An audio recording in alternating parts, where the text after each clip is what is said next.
Okay, am I back online? Can anyone hear me?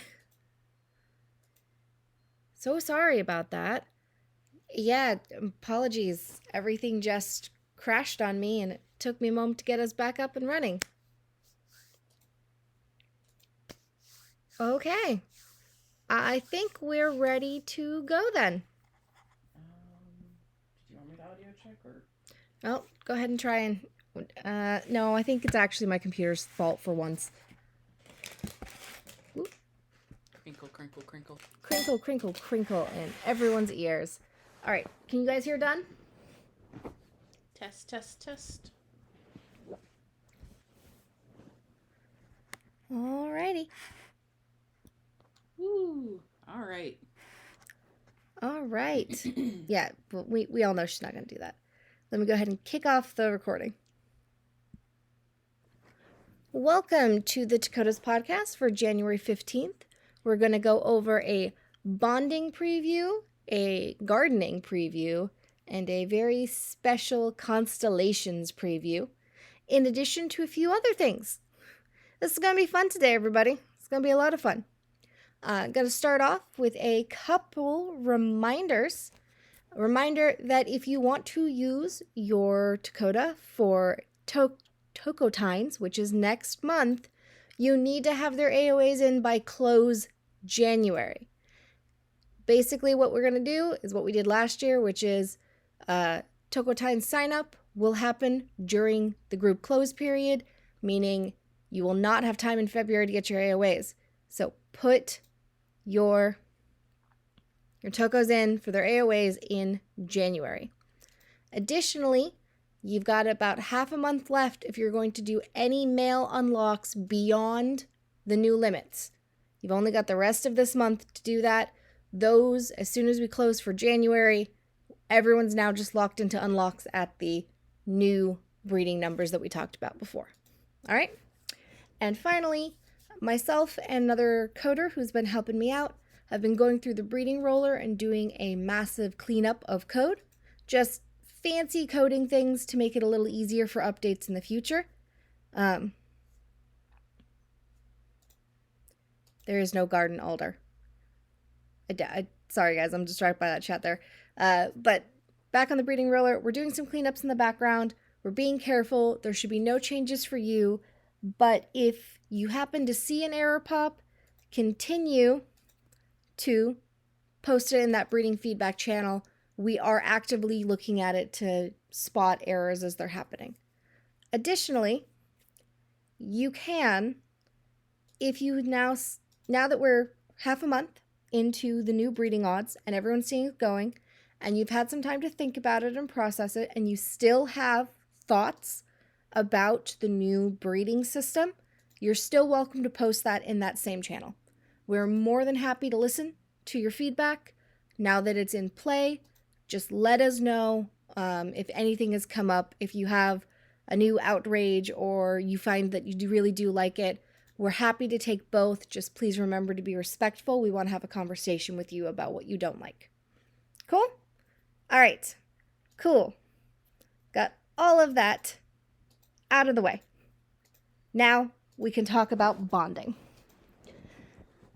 So I'm going to give you a quick history on bonding. I don't know who knows this, but bonding was originally designed as a way to stop Akotas from being active in the system. The reasoning of why we were doing that, I'm not sure.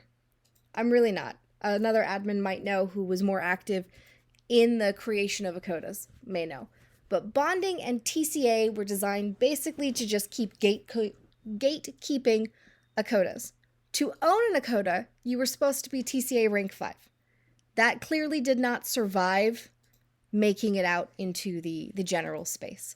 But we are talking like it was only a month before it went live that someone went, "Why are we doing this? That's crazy." And it went away. And then bonding was another, you have to go bond your Akota before you can do anything with it.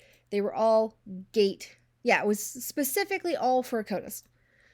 They were all gatekeeping mechanisms to stop Akotas from going anywhere in the system as far as I can tell. And this is someone who's no longer with us, brainchild, so we can't even really ask her why.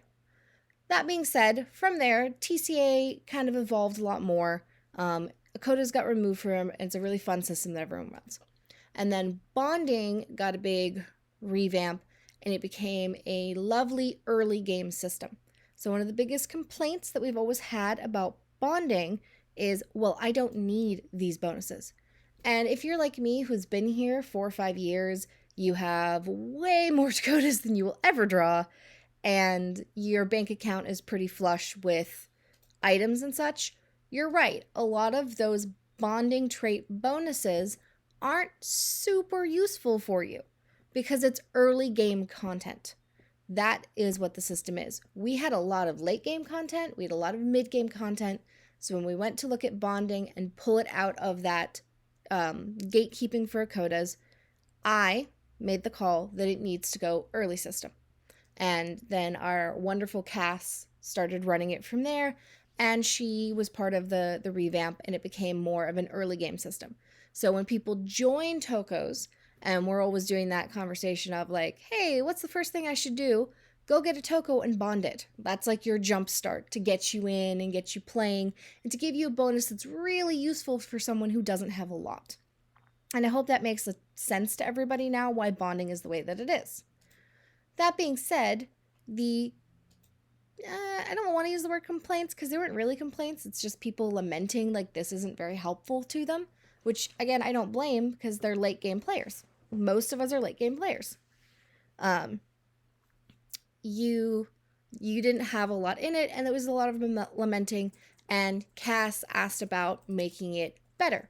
So for the last year, we've been working on doing a bonding revamp, expansion might be a better word for it.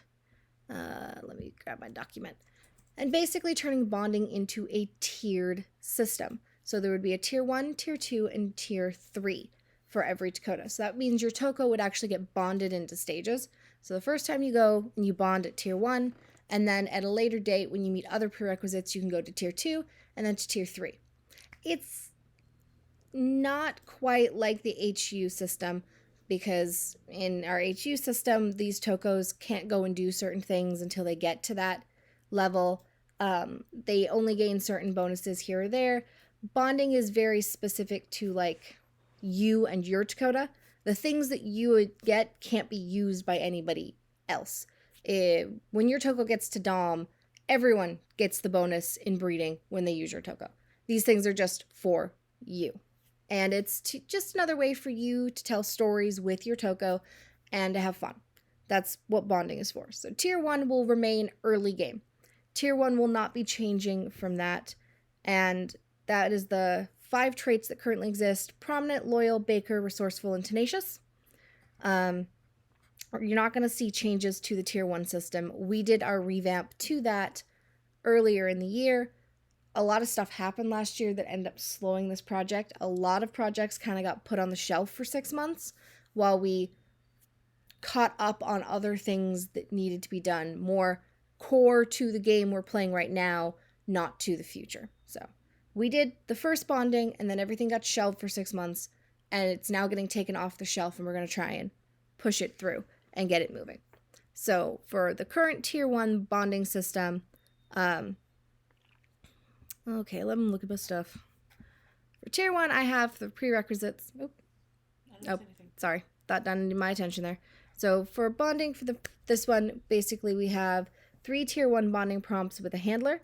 And I believe that that's exactly what you have right now. We have the 3 prompts you go and do, or a ton of prompts, you go and do one of them, and you get bonded. For that, you get a bonding bundle, a bonding trait, 20 HP, 3 FP, and with the expansion of the new system, I'm going to say a bunch of words here that don't make any sense, and I will explain them as soon as I'm done saying them. Access to tier 1 adventures, access to Tokota stats, 1 in each starting stat, and 3 points to spend. And everyone's going, what's an adventure? An adventure is exactly what it looks like in World Tour. In World Tour, we have a bunch of adventures. They're built in a system called Twine. They integrate with Tokotas, and they put things in and out of your bank. Those have been met with a lot of love. people absolutely love adventures with their Tokos. So we are going to put in place more of a repeatable adventures system. And your Toko will gain adventure stats. Those stats are only for when you are on adventures. They have no effect in other parts of the system. They're just for you. And you would spend them the same way you do when you start a world tour.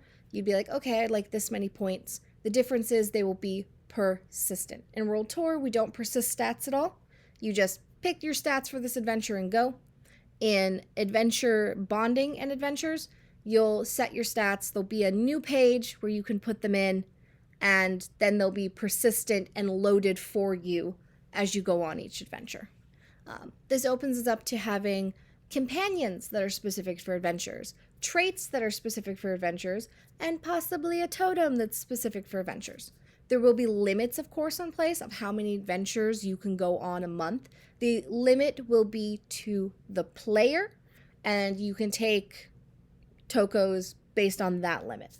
So even if you have 70 bonded Tokos, you can still only go on X number of adventures a month.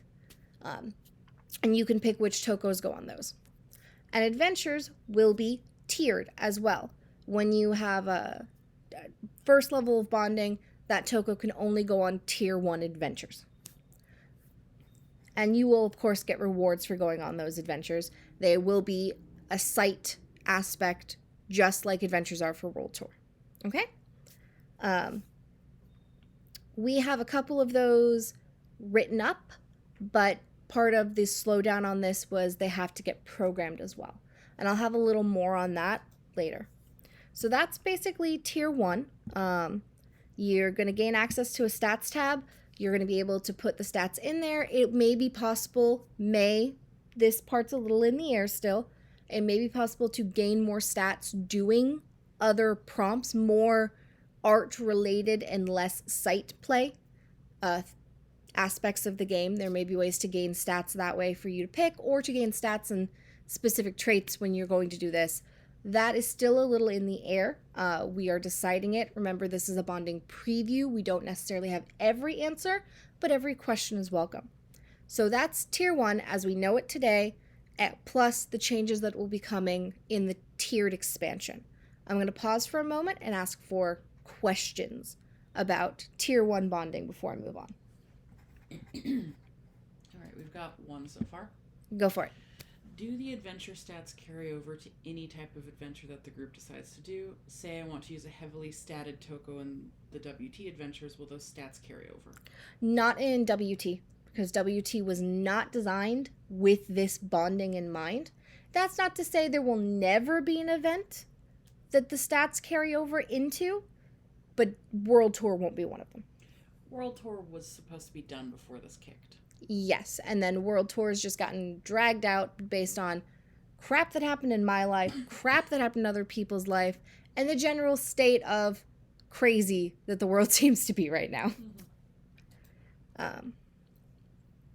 Someone typing? Okay.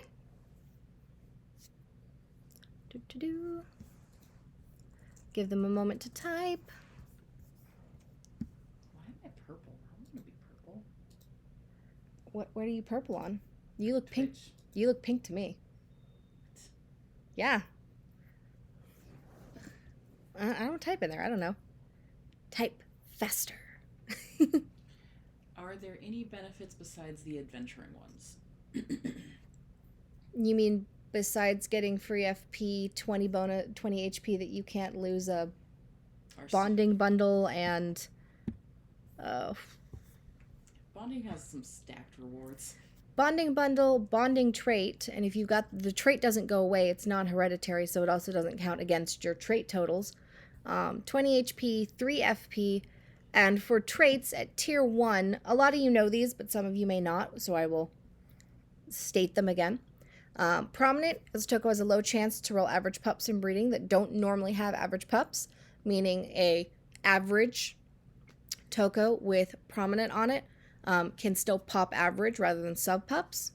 And loyal, Receives +1 HP when depicted with a handler or... Whoa, actually, I have 2 options here. Oh, we can start changing this. Yeah, we did, but we haven't. But what you're saying current is current. Okay, what I'm saying is current. Toko receives +1 HP when depicted with a handler or starter. And that is an and. So when you are on the HP counter, which hopefully soon here will be moving to the new format and be that in the lineage checker and then be done with the old format pages. When you check loyal, it automatically adds that. So if you're someone who's doing stacked images, that's +2 HP for free if you're already adding the handler and starter. Baker, when depicted in a taming, this Toko counts as up to 3 treats. Resourceful allows you to find abandoned supplies while fishing. And I believe they have 2 of the following: basic rod, basic bow, dull flashlight, snorkel, rope, and or 5 HP tokens. 5 HP tokens turns into 10 HP. That's always nice. And you can't lose HP tokens unless you do a do-over. And finally, Tenacious removes chance at severe injuries on all injury rolls. This affects all injury types. And that works anywhere that you get injuries, except World Tour, because World Tour isn't taking those into account right now. World Tour is a special thing. Normal group normal group play, though, it does. All right, so those are the different traits. So, yes, the benefits to bonding are pretty high. All right. Okay. One more. Mm-hmm. I think I heard you say it would be more oriented towards visual for the bonding things, right? So how would you handle animations for stuff like adventures or bonding stuff? Assuming we're talking about animated submissions to the group. And animations are a tricky thing, and I would actually defer to our HU master on this, but I don't believe we have Ocean in here. We don't. We do accept animations as HP. It's HP. I don't know if we accept them as rights. It's a great question and something we can look at. We'll make a note of it, and we'll check with Ocean and get his view on that, and we can get back to you from there. I don't want to give you like false hope or tell you absolutely not for Ocean to come back and be like, I take animated rights all the time. What are you talking about? I don't want to give wrong information on the podcast about it. So we'll check into that and get you an answer. But it's a great question. Thank you. Also, side question, is there a slideshow or just the podcast poster thing? Just the podcast. I tried to throw a PowerPoint together this week. It seemed a little overkill. It was overkill for what we needed to do. Plus, I didn't have time. Sorry. I will post a PDF copy of the bonding document and the gardening document previews for everyone at the end of this podcast. So the document that I'm running off of right now, for this and for gardening, I will PDF both of those and put them up for everyone to read. So you can have exactly what our current preview looks at, and I'll put a disclaimer on there that they're open to change. Okay? Would that be okay for everybody then? Why are you looking at me? I don't know, because I'm looking at the doc and you've got the thing open. Yeah, no, I think that's fine. Okay. Let's talk about Tier 2. And I have some actual fun art. Just speaking of that, I'm going to go ahead and just do that right now. So there's a Tier 2 and a Tier 3. That means that we have cool bonding badges based on all of those. As you tier up, your bonding badge on the profile will change. Aren't they pretty? Ridiculously pretty. Yeah, so enjoy that gorgeous art. All right, so for Tier 2, what we're looking at right now, these are our... Basically, what we want to do with bonding is we want to encourage you to bond your favorite Tokos. We want you to play with them and to go on adventures with them. Tokos you'd already be inclined to draw. We want those to be the ones of focus of your bonding. And there will be situations where people were going to want more than one bonded Toko, and we're like, go for it. Have fun. Bond every Toko you want to bond, but moving up the system is expensive in time. So we expect that most people will have 2 to 3 Tokos that'll be super bonded, and then maybe like tier 1 on everybody else for that sweet HP. With that in mind, for tier 2, for the prerequisites, we're looking at dominant. Your Toko has tack for fishing, hunting, exploring, diving, and caving activities, 1 of each. And when we say tack for that, we mean tack that directly affects your results of those activities. So someone who has a basic bow, a basic rod, and a dull flashlight, in addition to 1 piece of caving and tacking gear. Companions do not count, because the next item on the list is you actually have 2 companions on this Toko. This Toko has 7 hereditary traits, 7 being the maximum a Toko can be born with. But it would have 7 hereditary traits. It's gone on and completed 4 adventures. And it has 2 non-HU/bonding awards on their award wall. And there's 1 more, but I'll explain on that. When we say non-HU, non-bonding, you know when you go to the import page right now, you see like the AOA badge and the HU badges for how many ranks you've climbed, and you see the bonding badge that you have as well at the very top. When we're talking about non-HU, non-bonding, can they hear you moving around? Apparently. Whoops.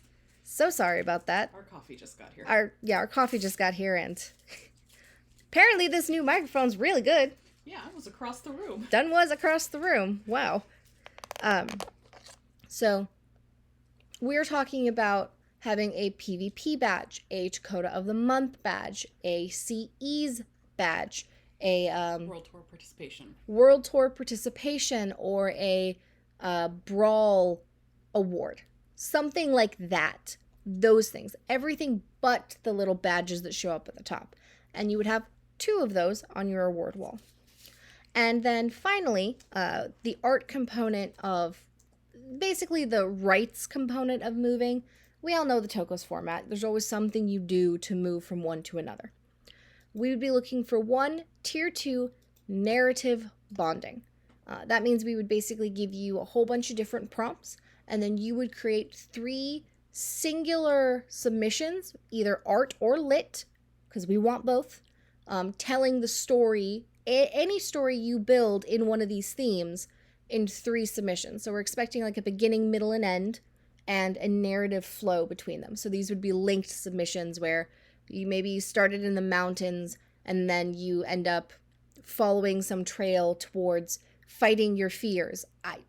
We're still working on what the themes are going to be, but the idea is it will be 3 connected narrative pieces, including the handler or packmate as well. And it should be a story that's happening between the handler, packmate, and the Toko you are bonding. All of that is important and should be involved. So we're encouraging you to make really big, awesome narrative pieces that we all get to sit and read. And those are the prerequisites for going into bonding. And again, bonding will be pass-fail, as it always is. It's not scored, it's just pass-fail. Did you do it or did you not do it? And you're like, okay, well, that's a ton of work. What do I get if I do all that work? Well, you'll get another bonding bundle, because bonding bundles are awesome. There will be an upgrade to your bonding trait. You will gain 3 more faction points. You will gain access to tier 2 adventures, and you will gain 5 stat points to spend then and there. I'm going to talk more about the different levels of adventures when I get to the bottom of this document, but for now, I'm going to slide and I'm going to talk about how the traits upgrade, because everyone's going to really want to know how that works. So I'm going to start with prominent. As I said before, it's a low chance to get average pups and breedings that don't normally get average. When you go to tier 2, prominence becomes a low chance to roll +1 pup in any litter, including Tokotas. It basically is a low chance at getting a lavender added to your breeding, but a lavender that actually works on Tokotas. Or more like a hare. Yeah, it's more like a hare. So it's like getting a free hare that works with hares. It stacks with things. And remember, at this point, by the time you have a Toko that's prominent, you're already Dom. So the previous bonus is no use to you anymore. And that's why it's been upgraded into this. For Loyal, I think should I just talk about the 2 possibilities it's going to? Yeah, don't promise anything. We still have to work this out with Ocean. Yeah, we're still working this out with Ocean. Right now it's that +1 when you're depicted with a handler starter. We looked at doing +2 HP when depicted with a handler starter, but there's also been basically an idea of switching it to Tokota receives +1 when depicted with a handler and or starter. That sounds about the same, but when you move to stage 2, it becomes +1 when depicted with a handler, tribe mate, and or starter. So that would add +1 to all those bonuses, basically, rather than +2. So the difference would be at level 1 with option 1, it would be +2 HP if you drew the handler and the starter. At level 2 with option 1, it would be +4 HP for if you do the handler and the starter. If you move to the new option, the one we're looking at and we're still deciding on, it's +2 HP at level 1. It works the exact same way. But at level 2, there's a possibility of getting +3 plus your normal tribe mate bonus if you add it. And moving on to the last level with option 1, that 1, 2, 3, it's exactly what it sounds like. And with the new one, it would be adding superstars in there as well. So it would be increasing superstar bonus too. If one of those fancies you more than the other, write it down. No promises on anything. We're still working that out. Loyal's a little undecided. I know HU does not enjoy counting odd numbers, so we have to be careful of that. Yep. Baker, basically the Toko now goes up to counting as 4 treats instead of 3, so that's 1 less treat you need to buy. And for Resourceful, it allows abandoned trunks to be found while fishing, hunting, and exploring. Abandoned trunks would have sturdy rods, sturdy bows, bright flashlights, oxygen tanks, carbon fiber ropes, or 10 HP tokens in them. Basically, it's a much cooler abandoned supplies because it's got sturdy tack in it for you this time. If you don't need tack, it's more TT. Exactly. It's just more TT. And finally, Tenacious removes chances at severe injuries in all injury rolls and counts as 3 bandages and healing images. This affects all injury types. All right. So even if you do get hurt, this Toko is better at healing itself. That's what we're looking at for Tier 2. I'm going to pause real quick for questions. I'll hit Tier 3, and then I'm going to go into adventures and what you'd be expecting out of a Tier 1, Tier 2, and Tier 3 adventure before my next questions, okay? So if you have adventure questions, hold off just a little bit longer. All right. This is kind of an adventure question, but it's from a little bit before. Mm-hmm. Will there be art elements to draw our adventures? I know Ari's has like challenge prompts that require you to draw to complete them. I do not think so. And I emphasize the word think on that. We are finalizing this. This is a preview system. There might be a twist at the end where they go, okay, and then maybe we want people to do a final prompt like World Tour style. Yeah, exactly. But we also might decide that it's better off just to leave it a completely automated system and not slow it down. Mm-hmm. We don't know yet. That's a conversation that's ongoing. Good question. I remember seeing interactions on HU. So does that deal with adventures and bonding? I can answer that. No, that is for, I believe, Wild or TCA Tokos specifically. It's unrelated to this. Yeah. When you have a wild Toko, you need to do so much HP of interaction before you can use it in the group. Mm-hmm. Will TCA rank 5 still affect higher tiers of bonding? Maybe. Maybe is the answer. I think it should, but we have to figure out how it affects it. Because again, the goal is to encourage you to do big, grand stories with your favorite Tokos. Mm-hmm. So maybe it'll have a different effect on the higher tiers. Maybe it'll have a different effect on the higher tiers. For the Tenacious upgrade, the Sorry, guys. The healing item part of it only works for the Toko in question, or for others if multiple Tokos are in a healing piece. I believe it's for only the Toko in question. Yeah. Yeah. We have a trait for that. It's called Medic. Oh, that is right. A tenacious medic, though. Oh, man. Yeah, we're going to have to get tenacious for our medics. We're going to have to get tenacious for our medics. Anything else? I do not see anything. Okay. So on to level 3, which is the prettiest one. It is the prettiest. So, with tier 2 in mind, it is meant to be more mid-game. It's about the time that someone starts getting a couple dominant Tokotas. It's about the time they start getting a couple optimized Tokotas. Cool. Tier 3 is meant for the late game players. Those of us who have 50 alphas sitting around, I don't even feel I'm exaggerating that number because I know enough people that have it. Yeah. Looking at you, Dun. You're just as bad. Shh. Whatever. And neither of us are nearly as bad as Paws. No, we're not. Kex when she feels like it. Yeah. She puts us to shame when she feels like it. So for tier 3, if you can't tell, the first prerequisite will be your Toko needs to be alpha. The next is it needs to have a decor item of some sort.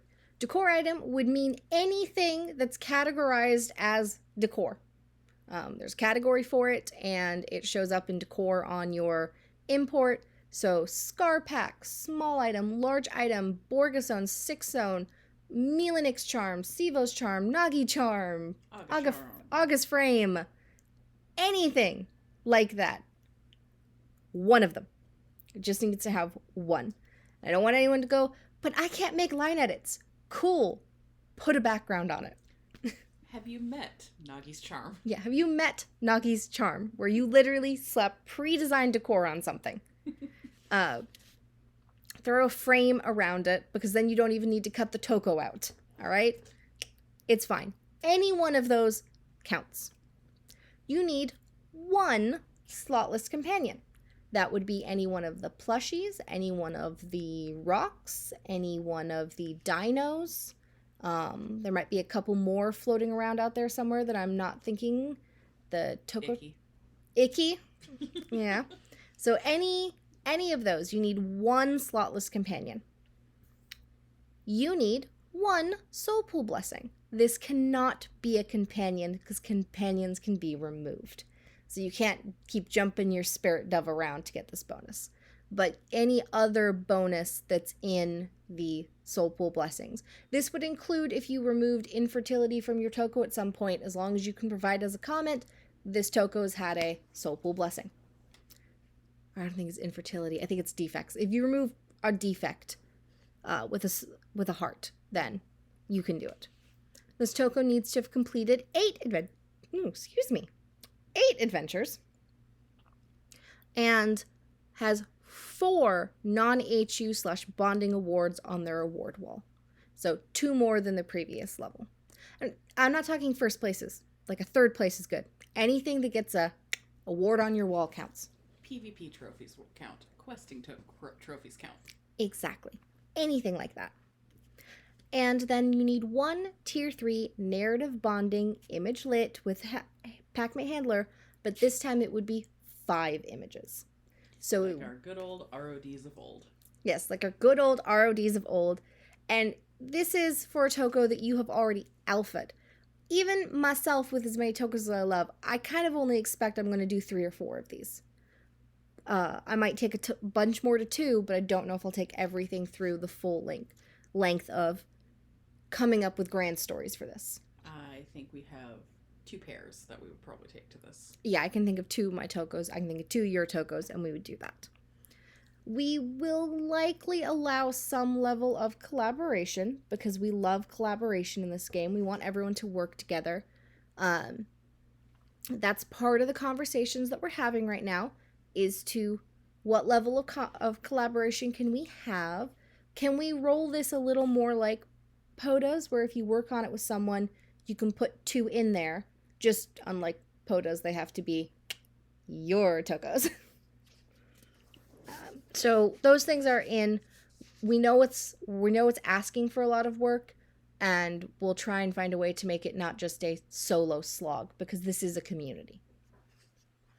And let me go over the tier 3 bonuses real quick. So with Prominent, your low chance at +1 pup goes up to a moderate chance.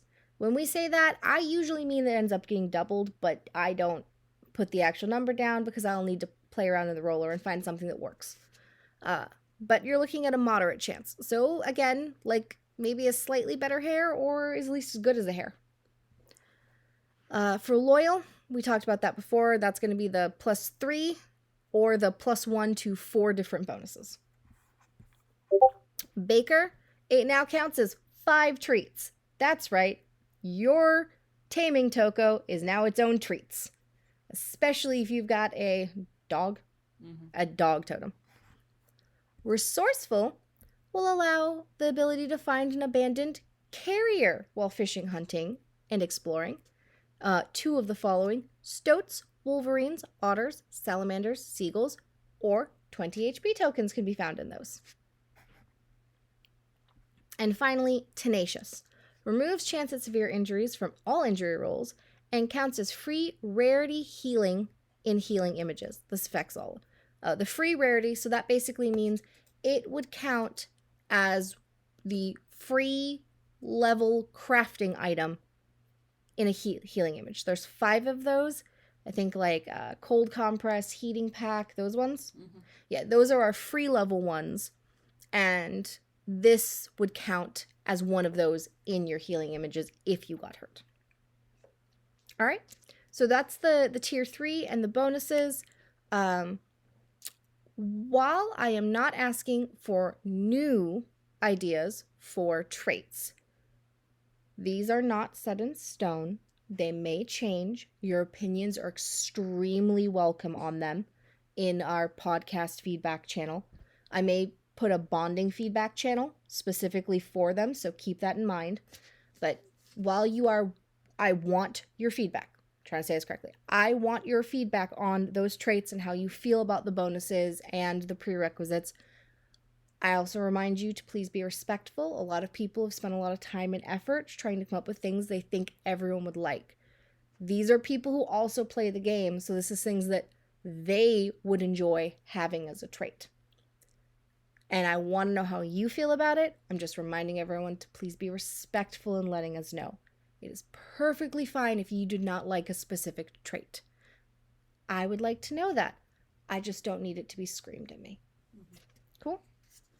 And throwing it out there, since we're doing a feedback, if you think of a trait for a department that does not have a trait, like we don't need another activities trait. We've got Resourceful. But if you think and you're like, I really wish I had a crafting trait for this, then go throw it in the suggestion box. We do look. We look at the suggestion box. We just don't respond to everything in the suggestion box. There's too much in there for anyone to do it. But we always look.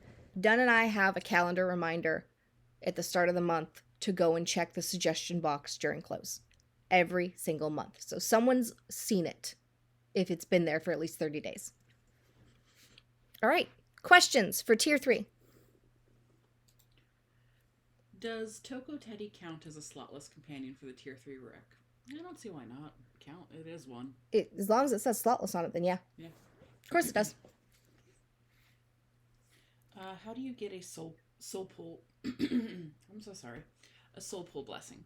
That would be when you purchase like a soul pull trait like Blessed or Mimic or Elemental Sight, I think is the other one. We actually have a bunch. Remember, we did Fragmented Sight and Runic Sight. We've been expanding those to give more options. Specifically because we knew this was coming. So any one of those traits counts, or if you spent a heart to remove a defect from your Toko, that would also count. Technically, Soul Pool Companions are something you also spend a heart on, but right now we allow those companions to be creature caged off and moved around. And the idea behind this is you spent an elemental heart on this Toko. That's the idea behind it. A lot of these bonuses that we picked, it's kind of, we sat down in admin chat, it was like, and ask the loaded question of how can you tell what somebody's favorite Toko is?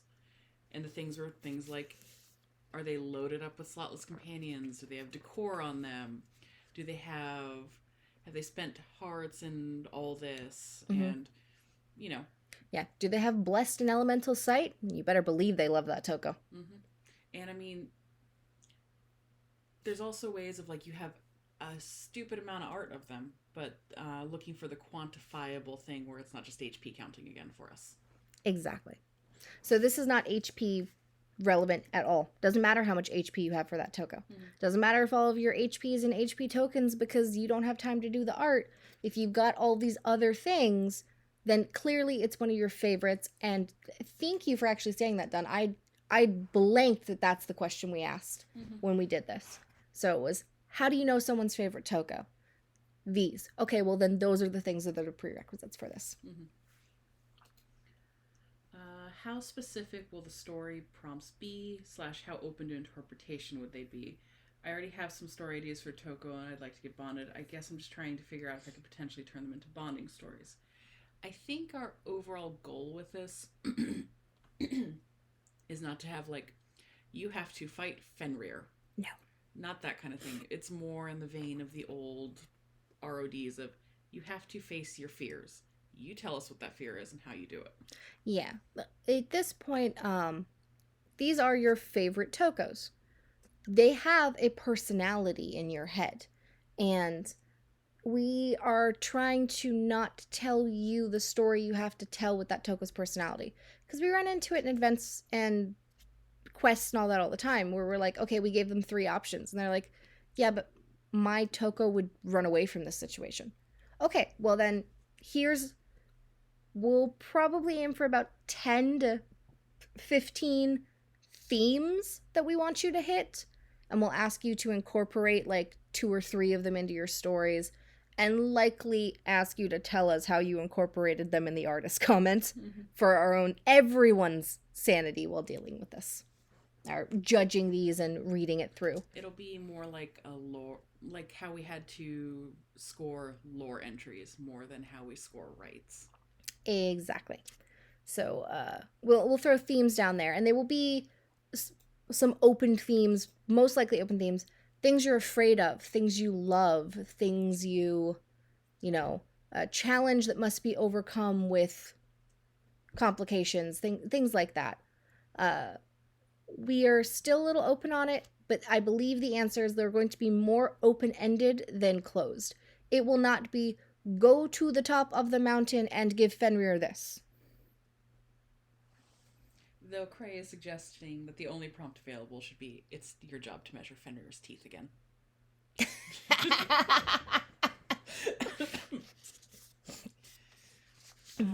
So can slotless companions be removed with creature cages? Wouldn't this have the same problem as juggling around a spirit dove?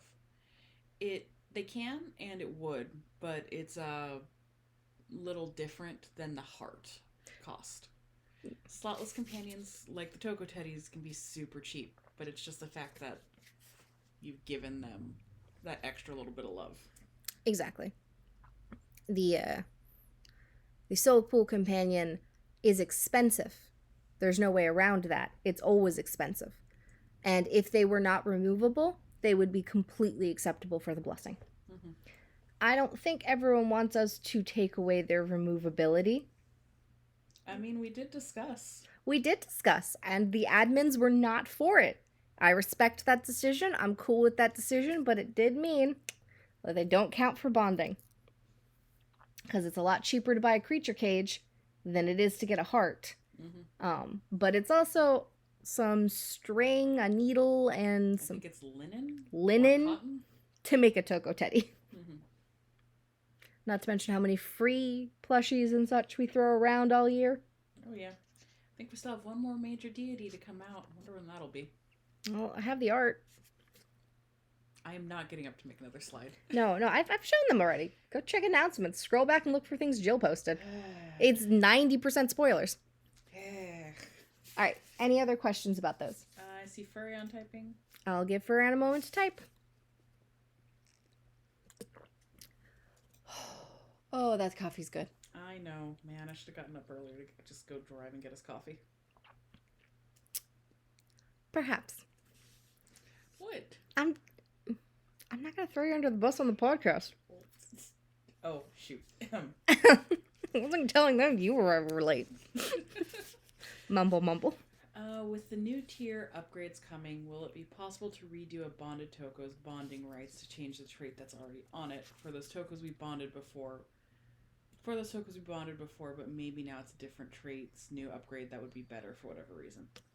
I believe we talked this out with Cass, and we were open to doing redo rights on them. We were open to treating it like RODs and I think POTAs, where you can redo it once to change. Yeah, I don't think it's been implemented because we don't have the field on the back end of the Toko right now.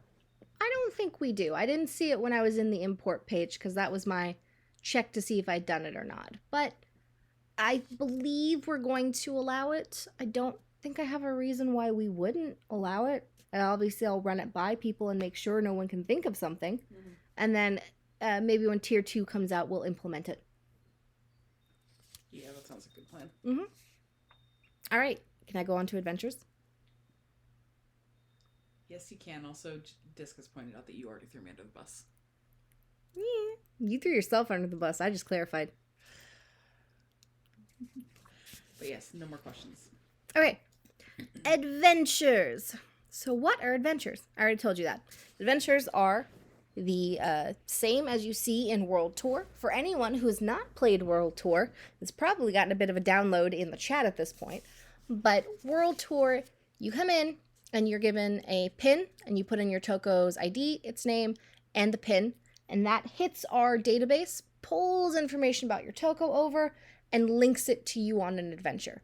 You basically go through a choose your own adventure. We set up the idea of where you're going, what you're doing. The underground temple being a great one, underwater temple, excuse me, where basically everyone was going to find an underwater temple. You went there and you had choices about going to the door, which I think nobody but me and Dunn did, and jumping in after sharks. And basically making it into the temple and going through and around, running into monsters and challenges and deciding what you and your Toko was going to do. Most situations had a, I'm out of here, or I'm going to fight it, or I guess I'm going to try and talk to it option in some variety. And in the end, you all made it to the same place. Next adventures, which was the Volcanic Maze. Oh, yeah. Whew. Oh, that maze. Still my favorite. There was an actual maze that you had to make your way through. Everyone had the same maze. So everyone was going to make it to the end, but your stats very much affected what you could and couldn't do in the maze. If you could win a fight or not, if you could make it through this crumbling passageway or not. And I'm pretty sure everybody caught the whole, hey, there's a locked door. You should go find the hidden keys. And had to backtrack through, find it, and then make their way out. And then finally we had Makarok, which you just had to make it to the... Man, we're only 3 in. Yeah, I know. It's so awesome, but we're still only 3 in. 8, Jill. I know! So, in Makarok, you went to a base camp, and you just kept going in circles around the base camp, interacting with the various people, and finding all of the puzzle pieces to go and open the door. Like that, those are the 3 that we have. These adventures would be in somewhat similar veins as those, just with persistent stats. And we're going to use the exact same stats that we use in World Tour, which is Brawn, Agility, Endurance, Intellect, Spirit, and Charm. And I'm pretty sure your faction bonus will continue to persist, because why not? Already made it. Mm-hmm. And every faction actually has a stat that's associated with them. You know, it's just that perfect 6 that ran across the board.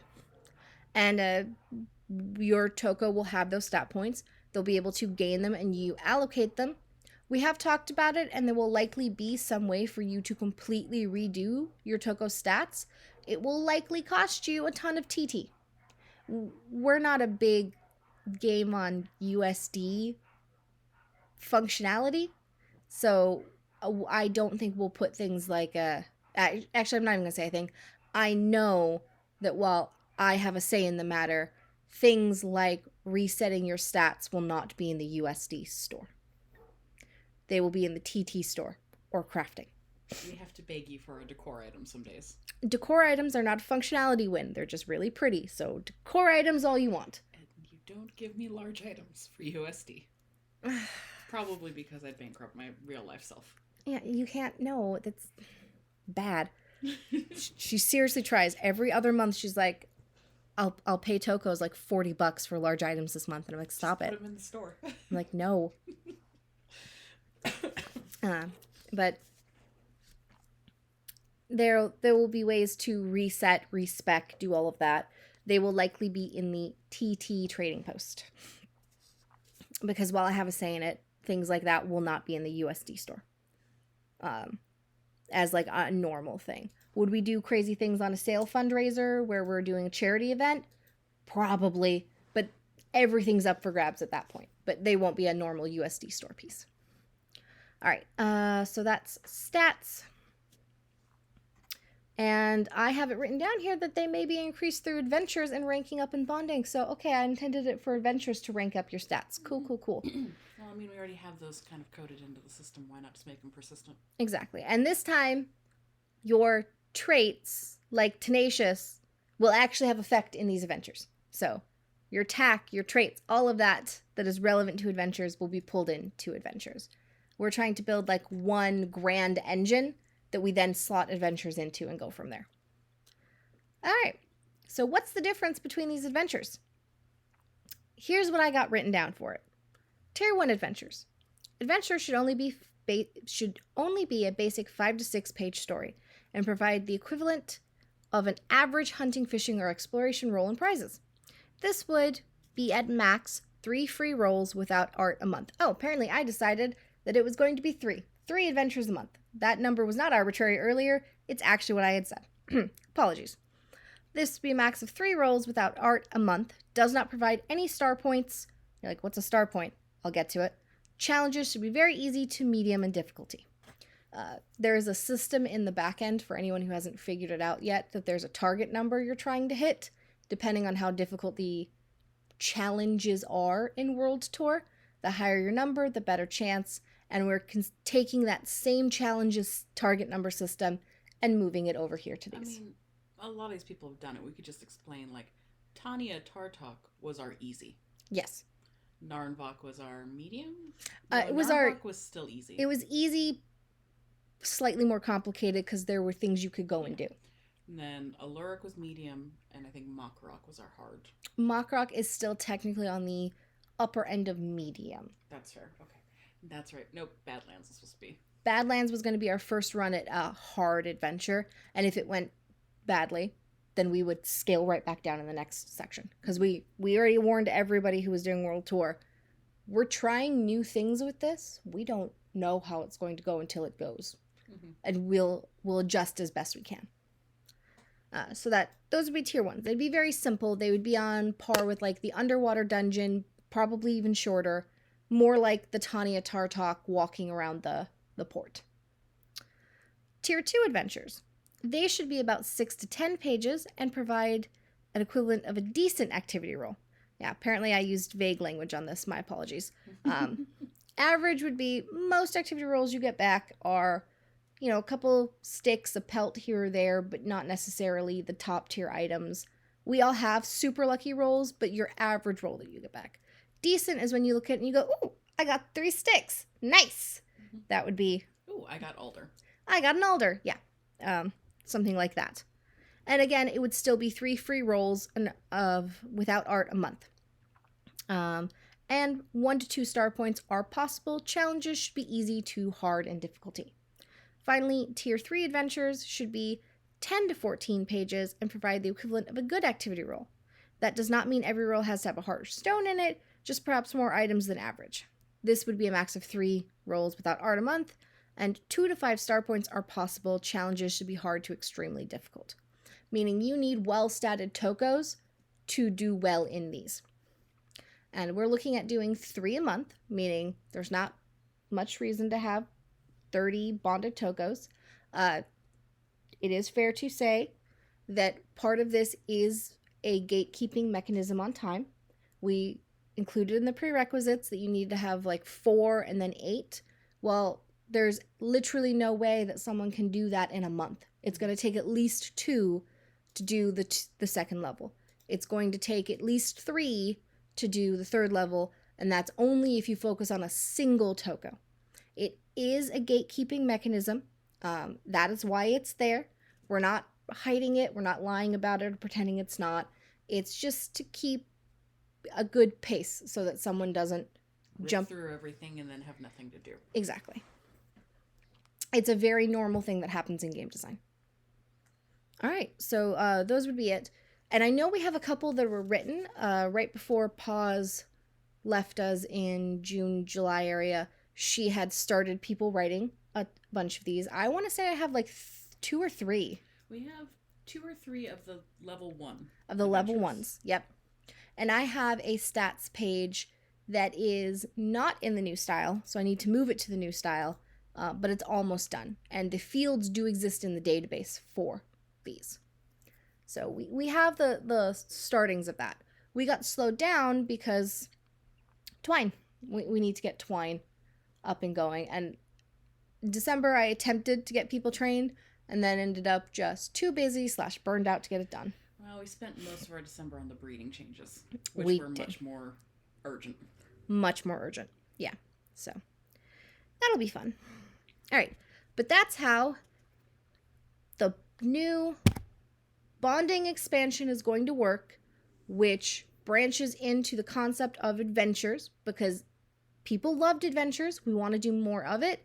It's an activity thing you can do that is not drawing art.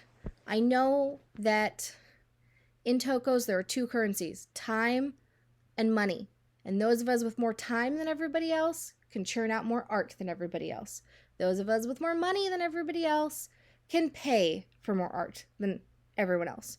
It's just a reality. We can't make it more fair.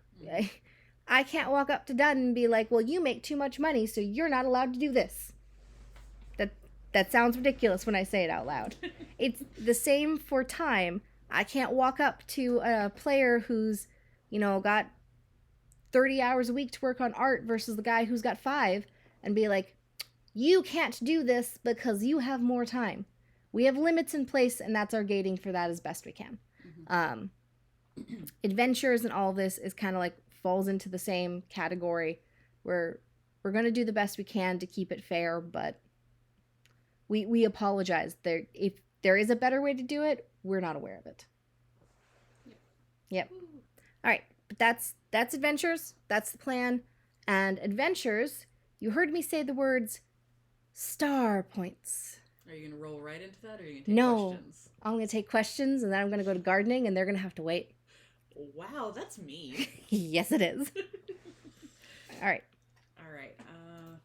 For adventures, would faction bonuses benefits be negatively affected by changing factions in the way WT faction ranks are affected by changing your faction? I can answer this. Mm-hmm.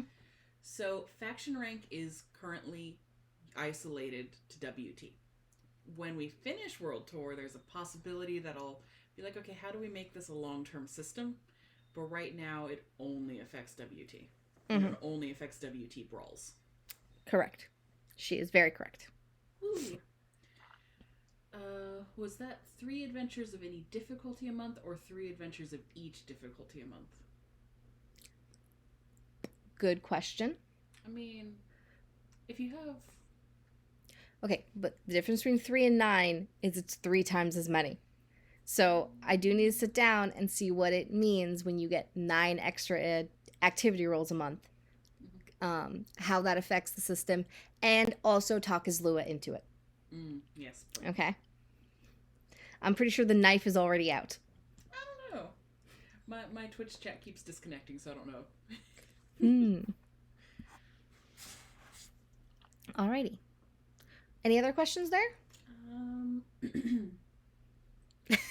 Furion brought the knife for. Oh, and there's Disco with a knife as well. Mm-hmm. See, you all know I'm not crazy. She would knife me some days if she could get away with it. I feel like Dunn's got a question here. No, I'm just pondering this 3 per difficulty per month to figure out how we can make it happen. Oh, there's this Lua. Yes, you. I don't blame you for it either. Half my job is to drive the rest of the managers crazy, and theirs is to tell me no. That is true. I do not see anyone typing. Okay. As a reminder, I will post this document that I am looking at as a PDF up for everybody to grab. And you can look it over. Bring me your feedback. Bring me your thoughts. I want to hear. I'm open to having discussions with players in the appropriate Discord channel that I will set up for it. And let's talk it out. I mean, we're giving you a preview of what we want to do. If the response is, Jill, waste your time on that. This is terrible. We hate it.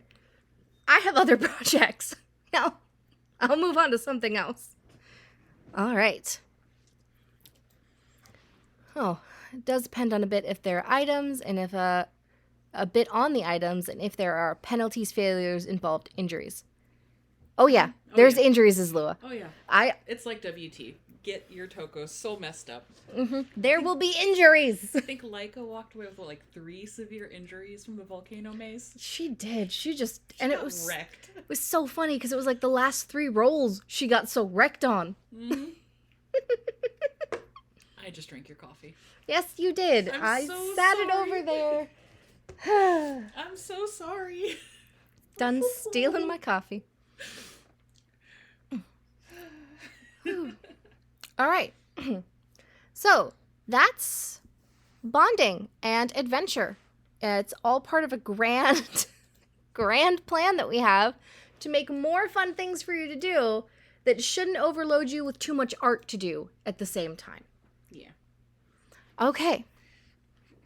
And with that, I'm going to talk about gardening. We talked a little about this before. We said that we had a gardening system.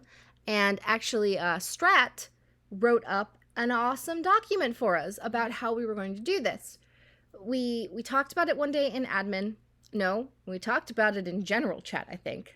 Yeah, general chat just exploded with it one day. Like, there should be gardening. And I went, I'm not opposed to that. And a couple admins went, oh, are you serious? I was like, yeah, but I don't have time to plan the gardening system right now.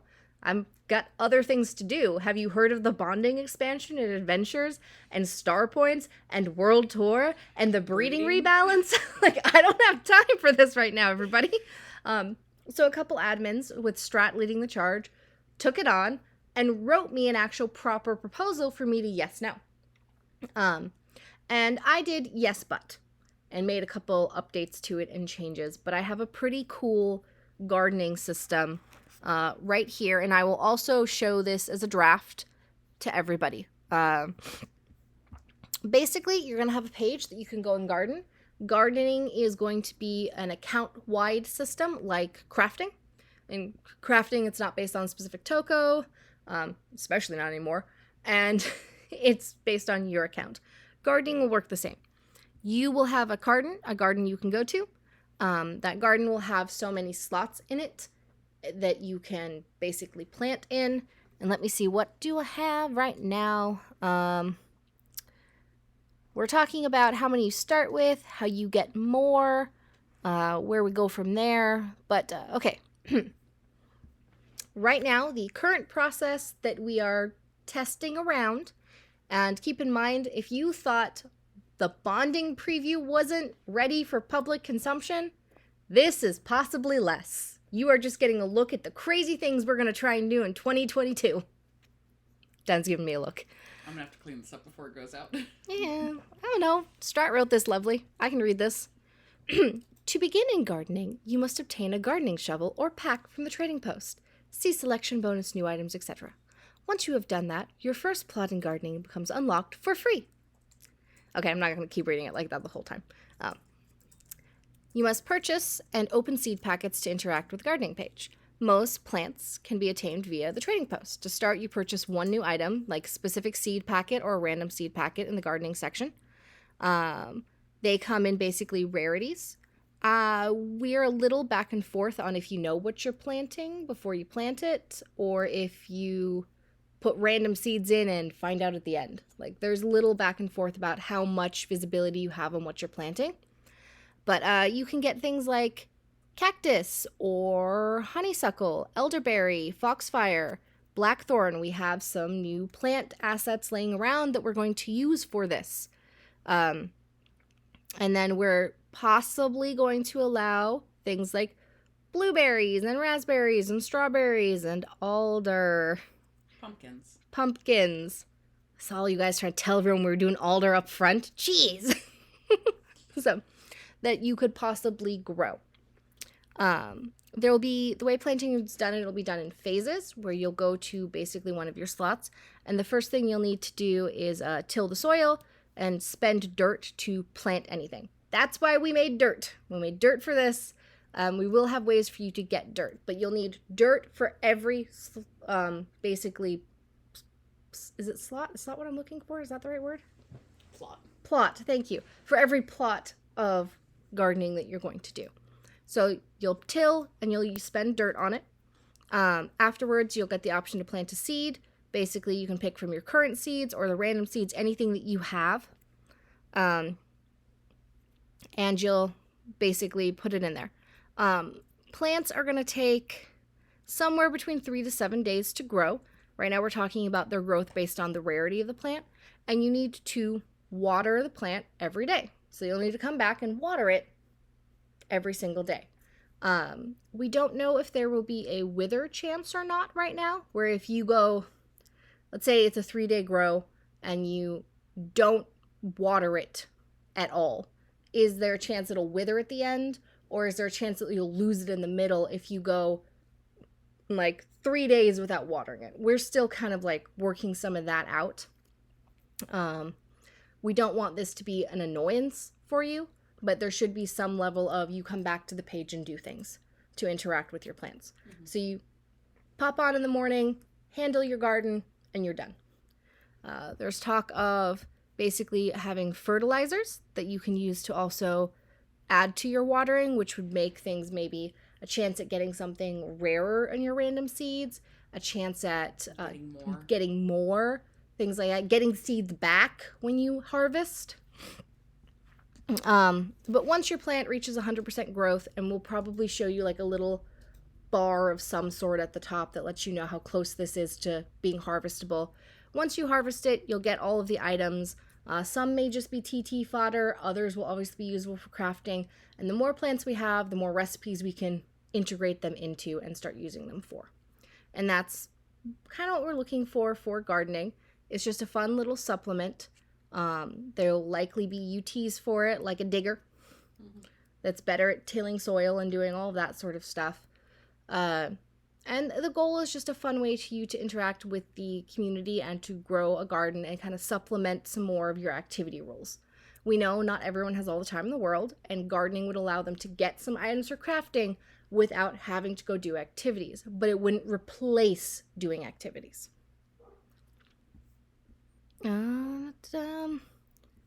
And there is going to be levels on this, kind of like how crafting works. So how good you are at it, how well you do things, you would level up. Right now we're only looking at maybe like 4 levels of gardening leveling up, and then bonuses that you would get to your garden for every level you go. There's not too much crazy here. This is a great little doc. I think it explains it way better than I do for what we're thinking about doing. And I think we'll just show this off as it is. There might be totems associated here. We're looking at the various different ways that this could go wrong or right. We're definitely doing a gardening system. Something with gardening. We're still looking for that like end-all be-all goal of why you were doing it. And I think the answer is going to be to get usable items.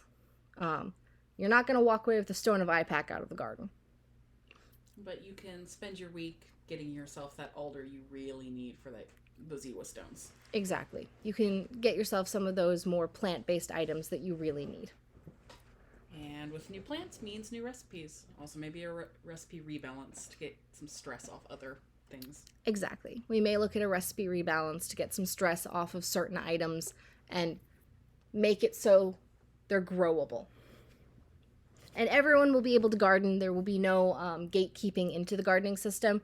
As soon as you sign on, it's like crafting. You can craft from the moment you sign up for an account. You'll be able to garden. Bonding is a Toko-based advancement system. Gardening will be a player-based advancement system. Exactly. And I just read most of this document done. I feel like we'll probably be able to kick it out. We just need to put a very big disclaimer on it. There were some things I didn't want people like to get their heart sold on. Okay. Like backgrounds. Oh, yeah. No. Nope. Can't get your heart sold on things like that, though you know they heard you. I know. So we will put the gardening doc out with the bonding preview. Okay? And I'll take questions if anyone's got them on gardening. And your feedback is... I want your bonding feedback first, but I'm also interested in how you feel about this approach to the gardening system that we're going to do. Can we find seeds and activities? Possibly. It's a conversation to be had with Izlua. They were having the conversation in stream chat, kind of. Mm-hmm. And Izlua's very much depends. Depends. Yeah, that's where I'm saying. We got to have the conversation of what it is. Mm-hmm. No addendum rules. Right now, I think seeds primarily will be accessible in the trading post. It will likely force me, because I will not want to go in every single week and update what seeds are there. It will force me to build a system that randomizes the seeds that are... Well, I mean, that'll be really, really good when you have to do the tribe shop. It'll be super good for the tribe shop. It'll force me to do it. Or the tribe shop will force me to do it, and then I will just leverage it. Either way, one of these systems is going to force the subject for me to rewrite the store code. If we miss a day watering, would it kill the whole crop or just affect the yield? Would there be items you could use to remedy missing watering after the fact? I think yes. Once you read this doc, if you have specific suggestions on process, I can never make promises on this, but if you have a suggestion after reading it, please write it up. Don't scream it in my face, because it's really hard for me to understand what you're saying, but if you want to write something up and be like, hey, I looked at this and here is a suggestion for the system. This system is really in flux. It is still Baby. It's still very much a baby, so all input is known. I'm so sorry. We heard the community say, we would really like this, so we're trying to do it. Mm-hmm. And we'll get it done. We get what we promised we're going to do done. It's just sometimes it takes us longer than we'd like. Yep. So yeah, your feedback is welcome. Something to keep in mind, realism versus fun. I am of the belief that your fun should be priority, and then the rules should mimic realism. What is that you always tell me? Authentic versus accurate? Yeah. It should feel authentically like gardening. It shouldn't be accurate to how gardening actually works. But I want to tend my corn crop all summer. No, thank you. So we're not looking for realism, accuracy, but we want it to feel authentic. It should feel like you're gardening and you're doing things that someone would do when they garden. So we wouldn't want to use fertilizer as like the wrong item. But we also wouldn't want to make it where, yeah, so I ended up in the hospital for a week and I came back and basically just lost every single rare crop that I had. That's not fun. So, will there be any weeds you have to pull or parasites you have to get rid of with gardening? I believe Strat had some on those docs. The parasites, they did, and weeds, but we have made the call here and now that we aren't going to touch into things like pesticides. Mm-hmm. Like, we're living in a fun, wonderful world of tokos. Yeah. So we won't be doing like, well, I can use pesticides, but it might poison my crops. No. But they're like something like spider. Spider can be nope. I've already unsold myself on that. Wow. If we make pests, we will make ways to prevent it. With natural remedies that are not spiders. Whew. It's fine if you like spiders, but spiders are one of those things that just trigger too many people. There's a reason we don't have spiders, scorpions, or any scary snake companions. Yeah, our snake basically smiles at you. And even then, some people were like, whoa, this snake is too much. And I was like, it's already up and I've already paid for the art. I'm going to have to just watch this and make sure nobody has a panic attack. Yeah. Can't do it again. Yeah. Frozen scat findable from Borga's plushie minigame / Borga's shrine and used as fertilizer. Oh, yeah, no, you're like the 20th person to tell me that frozen scat should be used as fertilizer. Is 19 of those 20 people Furrion? Because this was also Furrion. I feel like she was on the list prior to this. Mm-hmm. Anything else on the gardening front? Let's see. Oh, Locke suggested ladybugs instead of spiders. That is correct. Hey, ladybugs. Ladybugs would be much better. Ladybug totem. That'd be cute.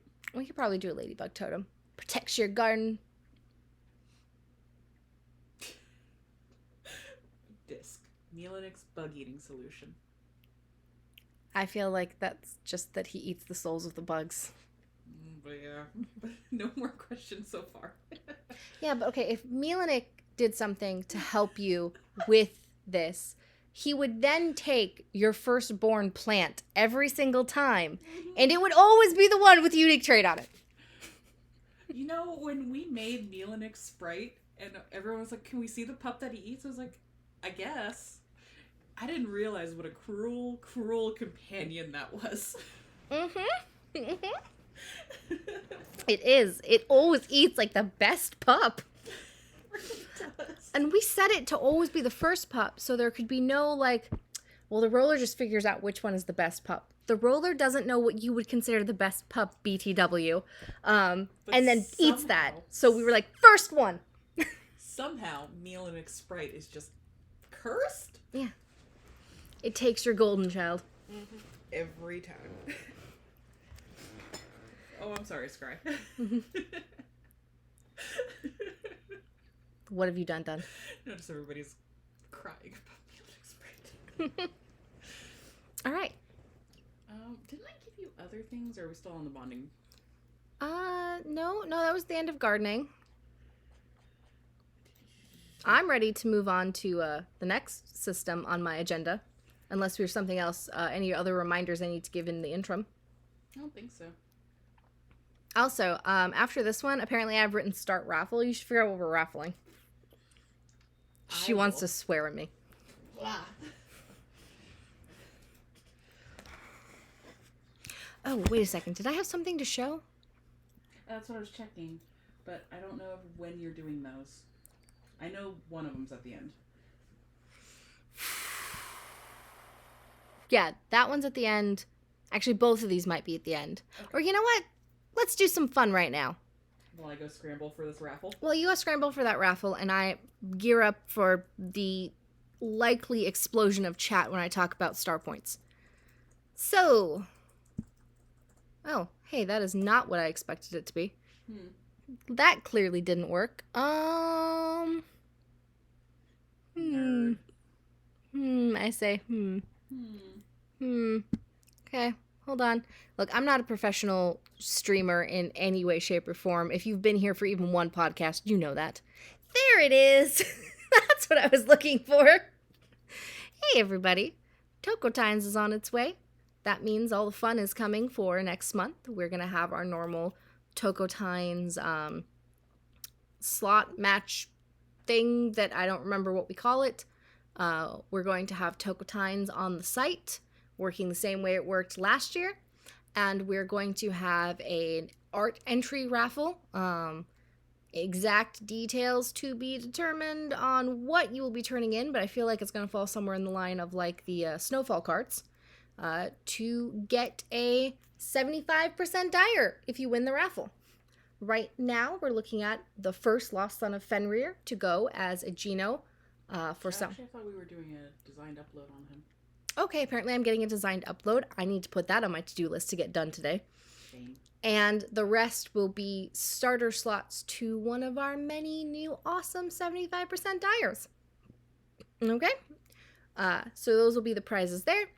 And we'll be putting out this lovely background. This is a whip from Cam.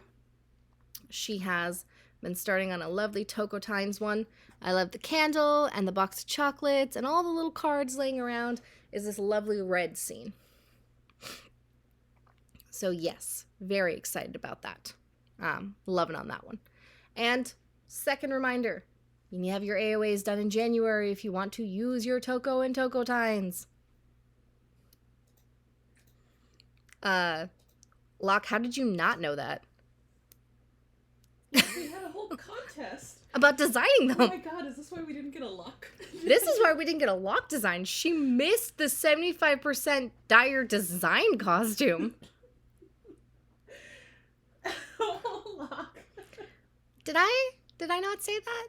Oh, maybe I didn't say that. No, we listed them. And I thought we said. No. We listed which ones needed replaced. I didn't tell people they were 75%. Seer figured out they were going to be the 75% because she went through the whole lineages. There's also now beta. Beta male 2 is not alone. No, there are more beta males and beta females, which are 50%. So yes, one of these. And these Tokos came and were slotted into your lineages. So if you had, alpha female 2 on your lineage, it's now whatever this alpha female 2 is an actual breedable Toko. Slot pulls when? A little later in this year. We'll figure that out. Yeah. It will not be directly after Tokotas. These will be special prizes that you can use. Mm-hmm. Shoot, what the heck was I saying? I don't know. What were you saying? I don't know. Untrustworthy. Hey, you know what you should have gotten me a picture of? A constellation. Oh, I should probably go handle that. Why don't you talk about totems while I handle that? Okay, fine. I'm going to move things around. And everyone's like, hey, what's a constellation? Hey, Jill, what's a constellation? Well, you're going to have to find out a little later than I intended you to find out because I'm about to switch constellations with totems. That being said,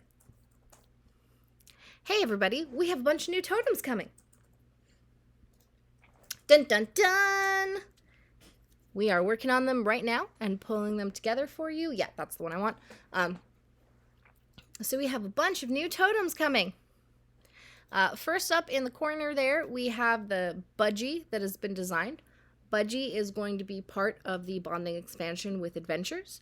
It has how you get it is a little uncertain, but it will be +1 adventure per month. Whatever, Dis. Whatever. She's also correct. It'll be +1 adventure per month. It's going to be part of that new system. Doesn't it look super awesome and cool? In the top right is the... I can't say these correctly. Done. How do you pronounce that animal? Axolotl. Axolotl? Okay. It'll be the axolotl. This, I believe, is going to be a bonus to your RODs. Crap, where did... It's penguin. It's penguin totem for RODs. So 2 ROD images. I really wish she hadn't walked away. She actually knew all these things. It will be the equivalent to the penguin totem for your RODs. Basically, it allows you to do 2 images for your RODs instead of 3. Dun, dun, dun. Yeah, I know. All of us potogranders were like, oh my gosh, 1 less image. I'll take it. It'll never leave my totem pole. And Axolotl's coming out in World Tour, hopefully pretty soon. Wetlands. It's coming out in Wetlands, and Wetlands comes right after Badlands. Incorrect. What? No, I'm totally correct. Wetlands was after Badlands. Savannah's after Badlands. Okay, fine. There's some confusion there. But it's coming in World Tour. It's designed. It's ready to go. Then we have Hamster on the bottom. Fission to total retreat to unlock. Oh my gosh. You, Locke, you're leading that charge to try and wear me down on this. So Hamster is in the bottom left corner. And this is a shrine totem. It will give you a small bonus when you are shrining, similar to the faction bonus. And the Hamster is also in World Tour. It is completely designed. It's ready to go. We are just waiting on It's in desert. the desert to hit. And then finally, the one that I'm looking at over here in the bottom right is the Dove Totem. Dove Totem will be coming out in February with Open. So for Dove Totem, we have it, again, fully designed. We know all the details about everything. And it was actually designed by, okay, let me see. Can I remember who did all of these? So Duck Girl did the dove. Tina did hamster. Milky did the axolotl. And Budgie was... I don't actually think I know their DA, but it's Sir Creeps' significant other. I don't know their DA either, but it is Sir Creeps' significant other who did Budgie for us, and it's awesome. Dove Girl. Damn it. Did you say that? Shoot. I definitely said Duck Girl, and Craig just Dove Girled it, okay? I love Dove. It's lovely and dynamic and awesome.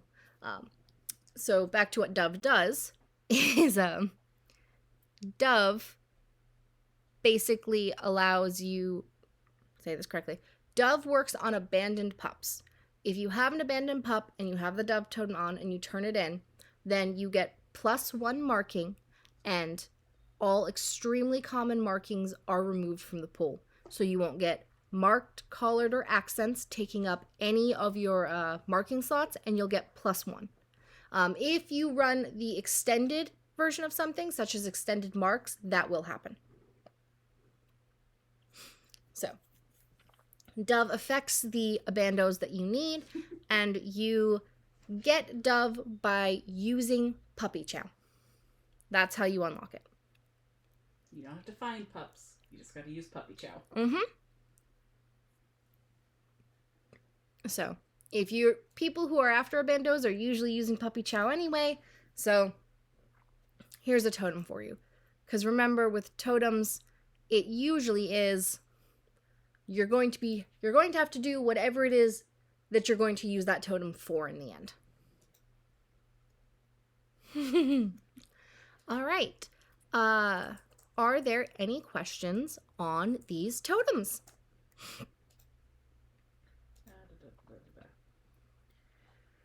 Are we getting the ability to open more totems on our totem poles? Is that Locke? No, that's Duck. Locke was... terrorizing is the wrong word. Teasing, maybe? Hard to say. Me in chat about it already. I mean, you could talk about the other thing. I guess I could go get that image for you. There's talk about expanding totem poles. But not for core totems. Yeah. I know everyone's like, totems are so great. I want more of them. Yes, that's kind of the reason you only get 10 of them.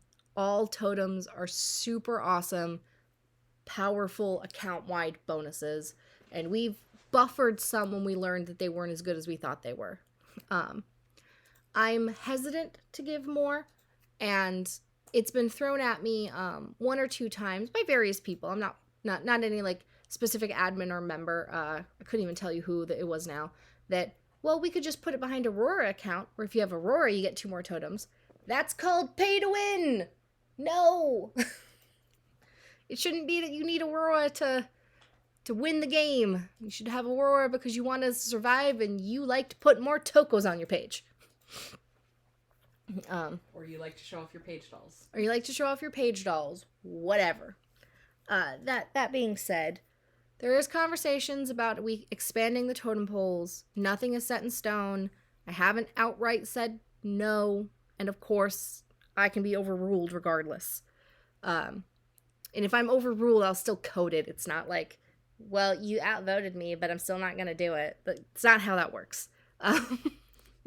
So we're looking at it as a possible way that you need to have something like an IPAC totem that expands your totem pole, or you need to do something that unlocks some achievement on your account or something of that nature to unlock totem poles. It's not set in stone. Okay, so maybe is the answer. It's not a yes, it's not a no, but totems are really powerful, so... And because they're limited, they get to be powerful. Exactly. If everybody gets 30 totems, then there's no point. Mm-hmm. All right, next. Anything else? Will hamster stack with the faction shrine bonus? Yes, but with diminishing returns. So, arbitrary numbers, because I don't think I put real numbers on anything. Let's say that the faction bonus gives you a 5% rarity bonus, and the hamster gives you a 5% rarity bonus. If you have either one of them, you're getting a 5% bonus. If you have both, then you're getting diminishing returns. I think we said 7.5, something like that. You would get like 7.5, not 10. The math will be handled in the back end for you. So yes, you will get more than the single one's worth, but you will not get double. Oops. Anything else? What if we really like extra common markings for Dove Totem? Can we request with a fee for a particular extremely common marking to take up one of those spots marked? How would that affect their rolling process? Okay, that has an idea in my head that I don't hate, but I need to talk to Daph, and I really shouldn't talk about it on this podcast until I talk to Daph. Yeah, I'm trying to think of their rolling process, because this would more or less take off that front end and just toss it into the void. But we might need to I think we need to talk to Daph. I think we need to talk to Daph about it. Interesting question. Completely fair, because you might want that +1 marking, but you also kind of want marked. Again, completely fair. I have some thoughts about it. I need to talk to Daph, 1, because she's the other mom in the group, and 2, because she's the breeding manager, so she does make the final call on those things. No matter who has an idea in breeding, it does have to get run by Daph. There's just not a ton of stuff that people ask for bank that ever has to get run by me. Bank is bank. Bank is bank. But okay. Interesting. Dunn, can you put that noted as one of the things to go and handle after this? I'm putting in our DMs now. Yeah, and I will talk to her because I think I need to talk to her about what's in my head before Dove comes out. Yep. I've got another question for you. Just typing that in our DMs real quick. Mm-hmm. So in the future, would it be possible for there to be an option to create sets of totems for easy swapping between months? I.e., I could create an HU totem set for months and doing lots of HU stuff, breeding totem set, etc., taming totems for these months. There's so many new totems in my organization, Brain Scream. And I feel her on that. So you're asking about having basically presets, where I can be like, hey, can I preset this? Yes. But I'm going to put it behind Aurora because it's a pill on the database for me to maintain it. It's the answer is very much yes. It's a fucking wonderful idea, in fact. Totally love it. Won't happen today. I think it would be wise to put it behind Aurora because of the database concerns with doing it and where we're going to store that data and how we're going to do that. And people who pay for Aurora pay for more database space for us. Ergo, that bonus. Maybe I'll do 1 for free and more presets for. So 1 for free, 3 or something. 3 if you've got Aurora, because I hate to take something that's just that useful completely out of hands, but more useful if you are helping us pay for our site every month. Okay. That'd be super useful. That's a great idea. Thank you for it. That was Cray. Cray. Not even remotely goddamn shocked it was Cray.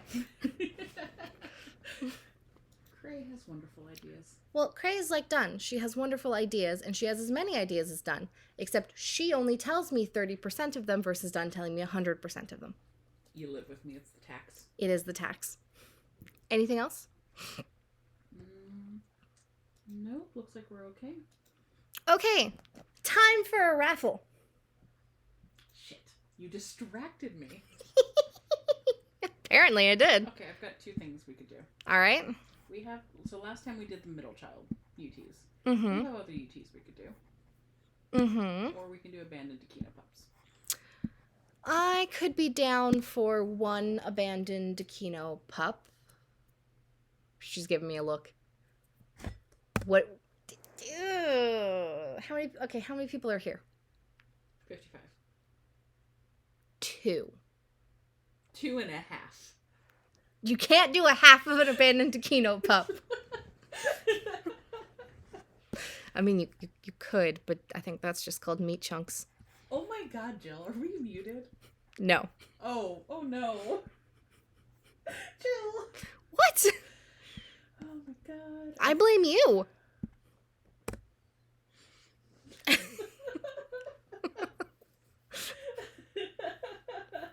gonna cry. So, would you like me to do 2 abandoned Dakino pups and maybe some large meat chunks? Nope, that's quite alright. Okay, 2 Dakino pups it is. So, 2 abandoned Dakino pups for the prize, the raffle channel, and I need an idea.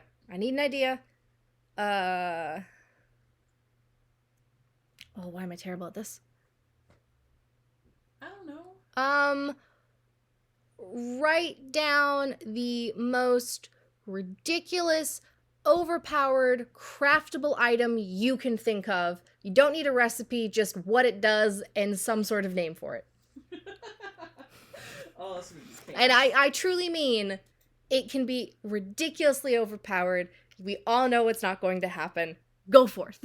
And I'm going to give you 20 minutes to do this because I'm pretty sure I need 20 minutes to explain constellations. Several people are typing in raffle entries. Good. Oh, my face hurts. You did that to yourself. Okay, everybody. Let's talk about star points and constellations. This idea hit... Ah! Crap! Oh no, Jill! Crap! You didn't lose it all. I'm gonna get the mop. Jesus Christ. We're fine. Apologies. 1 second. So sorry. I may have accidentally kicked my coffee with my foot and sent it flying all over the floor. And we're cleaning that up. At least it hit the clean-upable mats. Yeah, it hit the mats. Whew. Joys of having a child, I guess.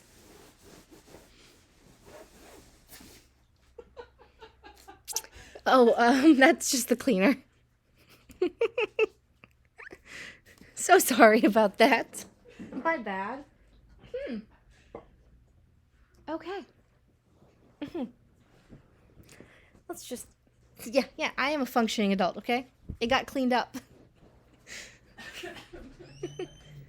A dysfunctional adult wouldn't have cleaned it. All right. So...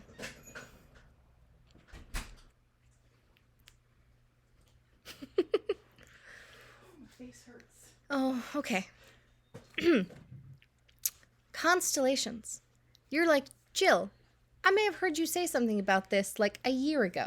We had like a whole raffle about it. There was a raffle. What the heck is a constellation? What is it used for? A bunch of admins who haven't been on the team for a year are like, what are you talking about right now? I've never even heard of this before. Yes, you haven't. Because bonding adventures need to happen first for us to get to constellations, and constellations will make you all happy. I hope that's the right image. That's the right image. So, constellations. What are they? Basically, constellations would be something like totems that we were just talking about. You would have access to various constellations, and you would spend star points, which is a currency we've talked about, to basically activate them. The idea is, on your profile page, you would have your totems, and right above your totems, there would be your constellations. And I think we're looking at probably having about 7. I do have a fairly detailed draft about various bonuses and constellations and how they would unlock. The 7 major deities. The 7 major deities. So, you would have those possible ones that you have picked, and you use star points to unlock the different stars. So if you're looking at this one, you can see the little dots that kind of make up the constellation and how there's lines that connect them to each other. So here is where you would each one of those would be a bonus of some sort. they would be an account-wide bonus. It'll make sense why they're account-wide in 2 seconds, because they would be breeding bonuses. I have a list. And everyone's like, did you just say breeding bonuses? Yes, I just said breeding bonuses. And I mean breeding bonuses that do minor but focused things for your account. So the concept starts with, you would have the IPAC constellation where everyone begins, and you would have 3 options to pick from. You would spend a star point, 6? 5 options? You would have 5 options to pick from. And then from there, you would kind of branch out. If you've ever seen any one of the level up systems that's like the branching trees, it's the same way. The game that comes to mind right away is the Assassin's Creed Valhalla, where you start at the center and then you go one way, and if you follow the lines, it unlocks a bunch of different bonuses. And the bonuses would be along the lines of things like a chance to decrease marking pass rate of extremely common genos, a chance to increase the marking pass rate of an extremely common geno, small increase to random physical trait chance, increase to common trait pass rate, increase to uncommon main pass. And I think the starting idea will be there'll be every EC and every EC with increase or decrease. You pick one of them, and that'll keep leading you along.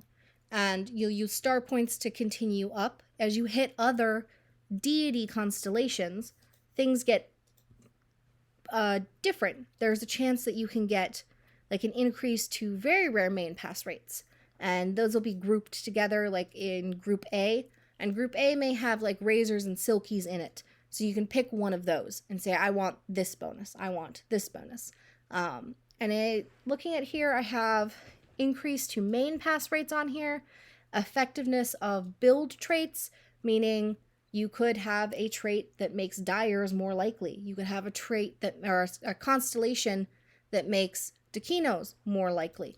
I've got trait pass rates and marking pass rates, increase and decrease.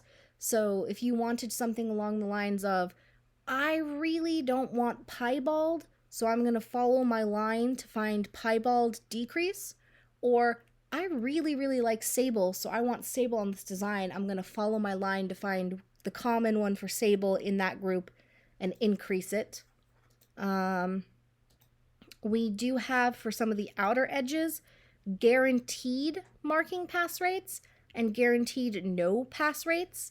Think of that like an Iwa. You're guaranteed one thing out of here is going to come with this marking on it. Or without this marking. Without this marking on it.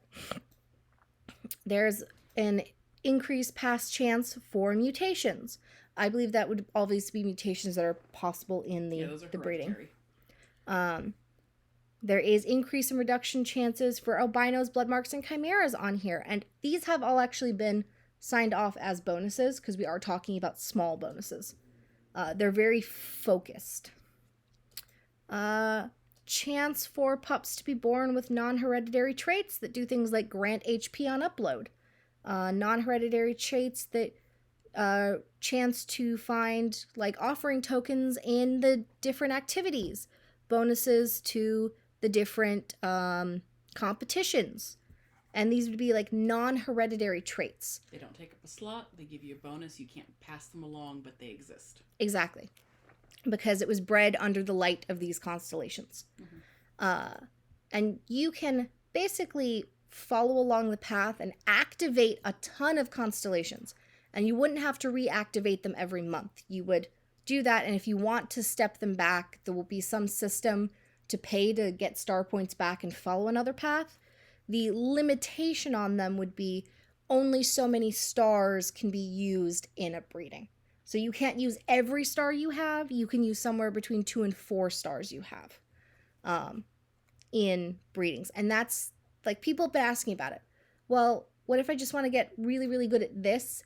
And we could sit and we could make an item that decreases the pass chance of every single marking, but we don't want to. And we don't want to stylus token everything. But we could do, like, I am super into breeding longmanes. I want them so badly. And I'm trying to eke out that every piece when I'm working on my projects. Well, I could follow my constellations along and find that increase 2 longmane group, select it, and now I've got just another +2. And that +2 can matter. It's the difference between getting a longmane and not in some cases. But I really, really don't like seal, so I can also go and decrease seal. But I don't have to use that seal if there's no seal in my breeding. Mm-hmm. And that's kind of like the idea.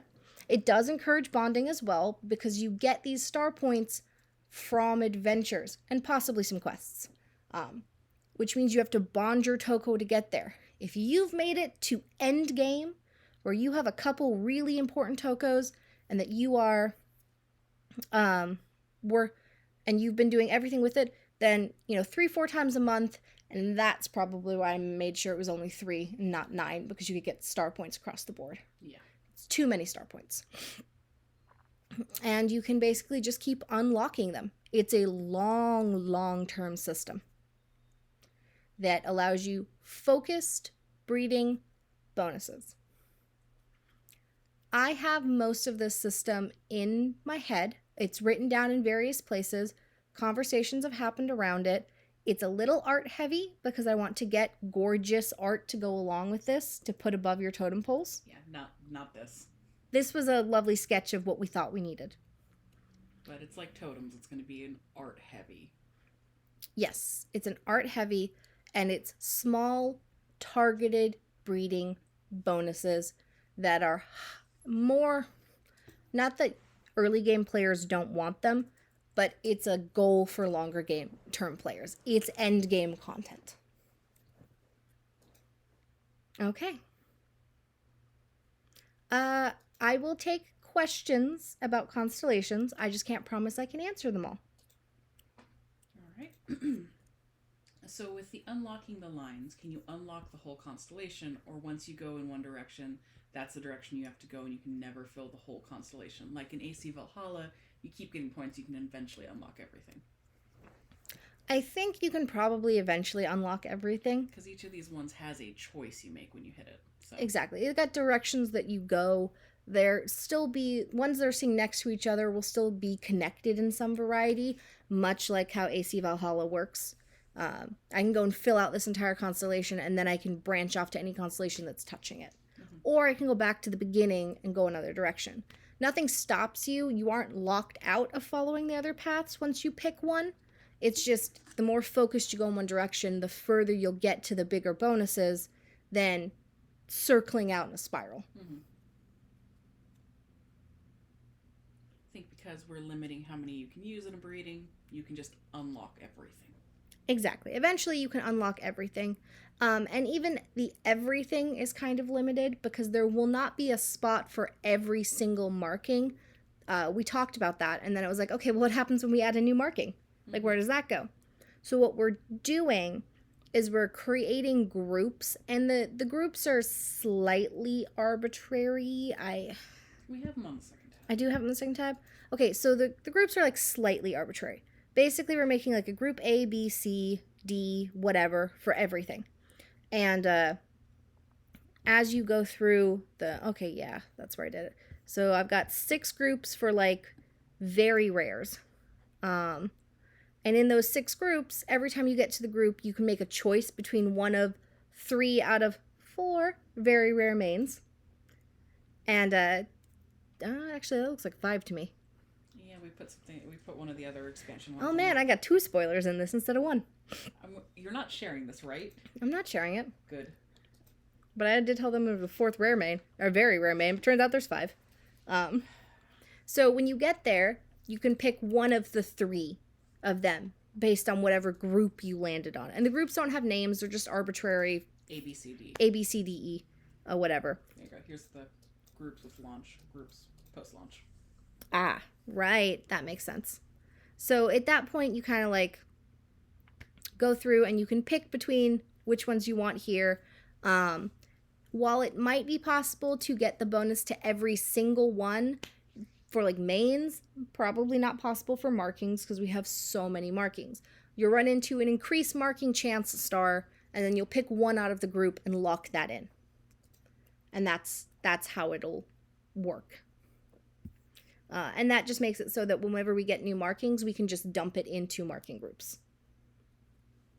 Same for mutations and all that as well. Future-proofing ourselves so we don't have to continually keep making more constellations to add common markings to this. Because that's tiring for you, tiring for us. Mm-hmm. Anything else? I don't think I see anything.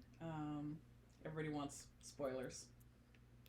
Of I'm assuming your very rare mains, you sneaky thing. Oh, well, I do know that one of these is coming in World Tour. And is done and did get moved up. It is done. It is ready to go. I think we have it even for Taquinos. Mm-hmm. And the Haras. Let me see. Do I have one? This is all going to depend if I can find one before Dunn can try and move our conversation along. So, how about them Tokoyakis? Nobody likes Tokoyakis but you. Everybody likes Tokoyakis. Never. Crap. Where is it? Is it Tokopedia? It's not. Is it World Tour? Oh, you're a mess. Whatever. You're a mess. Who moved Guide Grip? You did. I did not. Get out of the middle of all my World Tour channels. Ah, found something. Hold on. Damn it. Hold on. I got this. Thank you, Kier. Thank you. Oh, someone actually. Oh. Encouraging you. My number grows.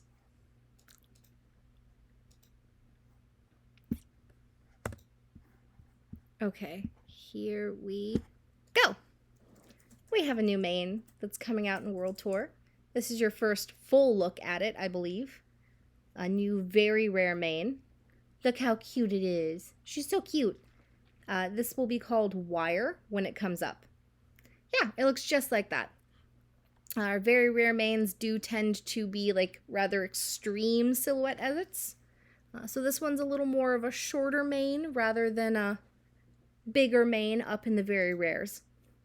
It's where beard originally came from as well.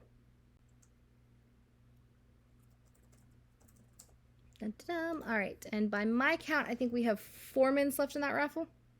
Yep, I guess since you've got it up there, we should at least maybe talk about it so people understand why Rough wasn't the extreme edit it was. Oh, this is true. This is something that came up.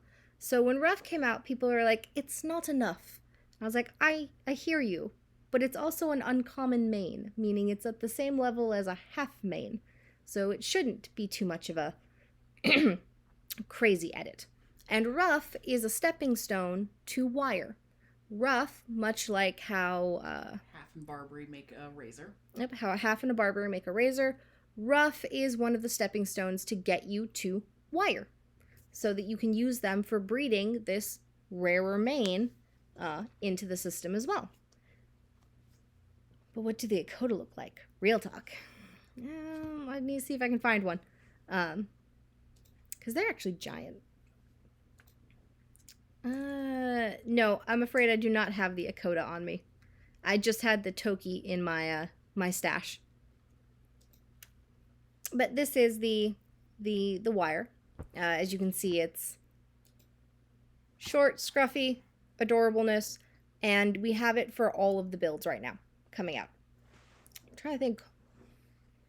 Other than telling you guys it's very rare and it's ready and done and on its way for I guess World you Tour. can tell them what region it's coming in. Remind me what region I moved it to? Wetlands. This is in Wetlands. Thank you. All right. But of course, this will not be the last main ever. We still already have another main on the docket after these guys. It's just not a World Tour main. Yep. So Wire. I love this one. It's going to be one of my favorites, I can tell. The horrors are just so cute. Okay. So, gotta fill 2 minutes as I wait for this raffle to close up. Oh, let's go see what's in this raffle. Let's go see some of the ridiculousness that you all have said as your ridiculously overpowered crafting items. Hold on. I'm going to go take a look. Oh my god, I want this. Cheshire Cat Totem. Craft an image and apply to a toko for a free roll in HP. Wow. Okay. I just want a Cheshire Cat. You? A Cheshire Cat? No way. Oh my god, Disc. Jeez, Disc. Craft an abandoned pup. Gaskin's horror. Whew. Ooh, Lexi. Heart jerker. 100% chance to get an elemental heart in caving diving. I can just see is Lewis sneaking up behind you with that knife to the back, man. Ooh. Let's see. Oh my god, Locke. I can't even read that. I haven't made it to Locks yet. Encyclopedia allows you to choose any marking you want and put it on a geno. Ooh, nope. Mm-mm.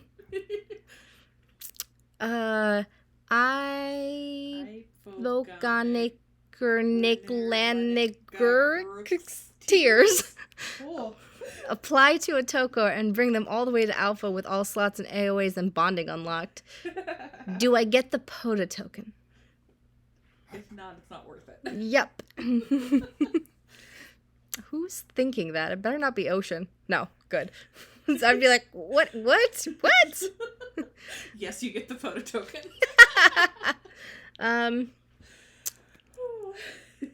Fishing station. Daily deposits a fish into your Tokota account. Well, that's nice. I mean, if we're making a gardening system, why not just expand? And make fishing traps? And then a farm. And then a farm. Yeah, we're just going full-on sim game. Oh, a full-on sim game. Right. You find another, 4 coders that you don't have to pay real money to do this, and we'll talk about it. Kier. What the heck? Oh, what'd Kier do? Duh. Totem tree. All totems active all the time. No. No. Whew. Okay. Oh my god, duck.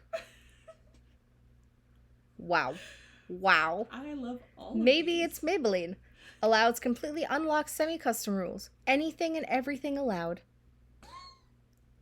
When you get to pause. Oh dear. I'm rolling through these pretty slowly.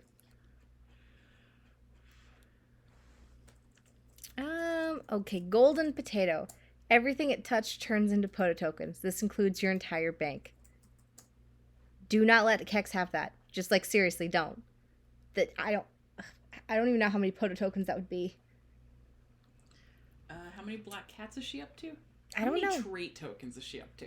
1,000. Remember, she's working on 1,000 trait tokens. God, 1,000 POTA tokens. Just for the fun of it, because she doesn't even have anything to spend on at this point.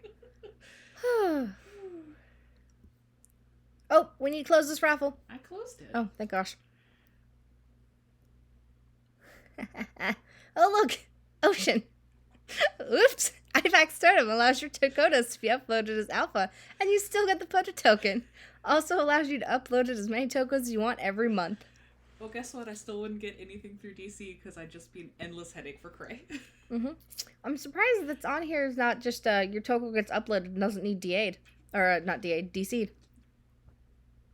Damn, I should have entered. Yeah, seriously. All right, let's count this out. So, no, Disc's already got it. Oh, Dash. Oh, why? She's so ahead of us.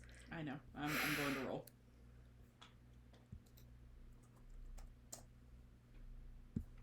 All right.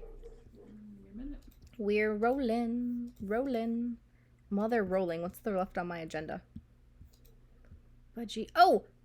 So, while they are finishing figuring out who won, I have an announcement for everybody. And this is more for non-admins than admins, although for admins, some of you are going to be like, wait, what did you just say? I am going to be hiring for the team pretty soon, and I'm going to be putting it up this weekend, but I am hiring for adventure writers, twine coders, and world tour content creators. These would be part-time admin positions. They are not full-time, you work for bank, but you're also doing event work. That's not going away, admins. I still obviously want all of you who have the time to help, but I have come to the conclusion that in my life right now, with everything going on, I don't have time to write, code, and manage all of the adventures, while Dunn is our impromptu event manager. She's handling the standard holiday events, which means she can't be as on call for World Tour as I need it to be. But for the rest, I'm looking for our best and brightest writers, because a ton of you are more creative than I am half the time. I'll say something, you'll respond, and I'll be like, oh, that's better. I'm just going to steal that and pretend that was totally me.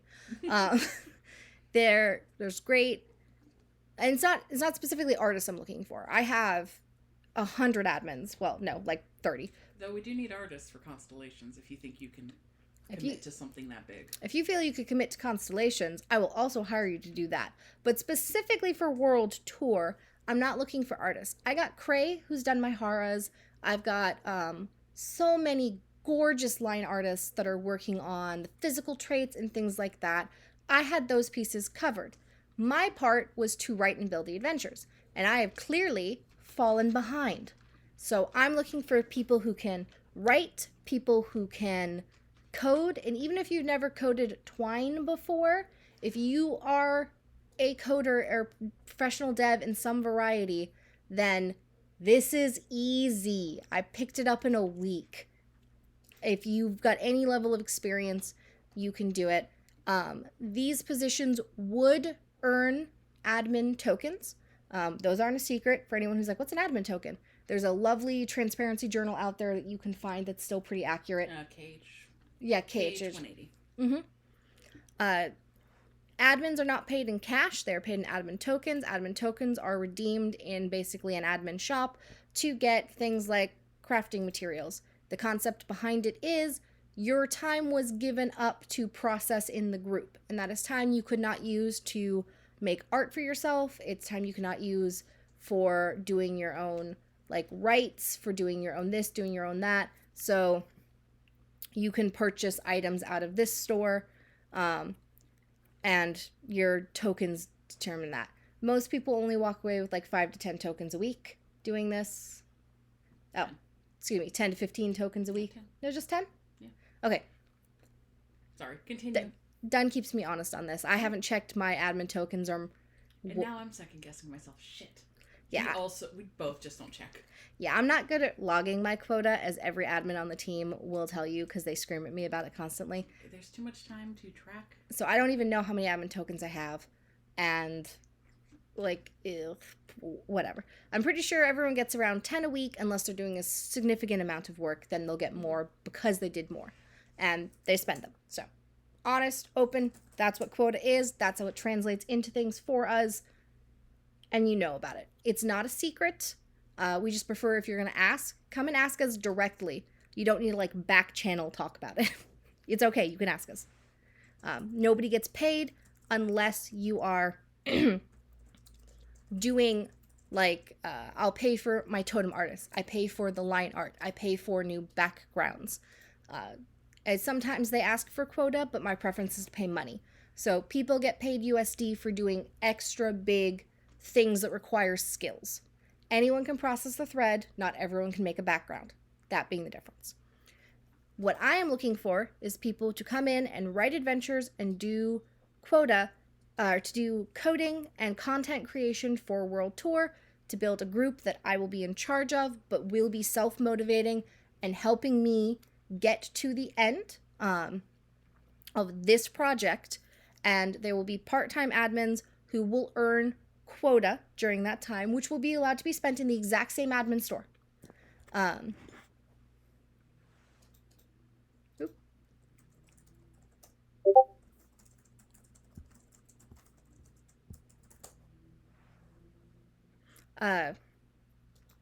For anyone who knows about the admin semi, because again, transparency, we don't hide these things. We'll talk about them if you ask us to. Everyone's just unsure if they can. There is an admin semi. It has rules. It's expensive as hell. It's like 2-3 years of work to get the tokens that most people want to build an admin semi. Those will not be available to part-time because we have a rule that you need to be an admin for at least a year before you qualify to even buy one. So if there's someone on the team who's been an admin for less than a year, they didn't even meet the deadline or the minimum to buy an admin semi, and you only get to buy one a year, period. There's no way around that rule. So these part-timers, you won't have access to that because you won't have been an admin for a year. But you would have quota, you would have responsibilities to meet in that section. I am not a crazy person. You can, of course, tell me if you're like, I signed on and 4 weeks in, I got COVID and have to go, quarantine for 2 weeks in bed, half dying. Awesome. Thanks for letting me know. Hope you feel better. Just like other admins, stuff happens. Stuff happens. It's okay. So if you think you can help, you have some time to help,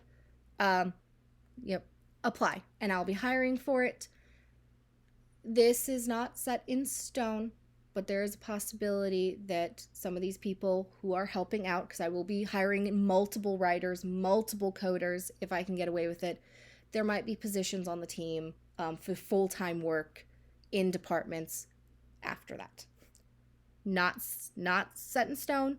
It will be based on what we need when it gets to the end of that project. Disc, why did you name the jump link parole?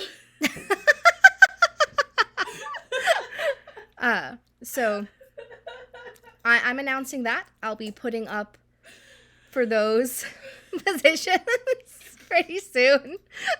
And I will be hiring as fast as I can to get Badlands back on track. Because Badlands means horrors, and we all want horrors. Normal admins, you are sitting there going, but I want to do that. You may also apply, but that will be a conversation. Apply.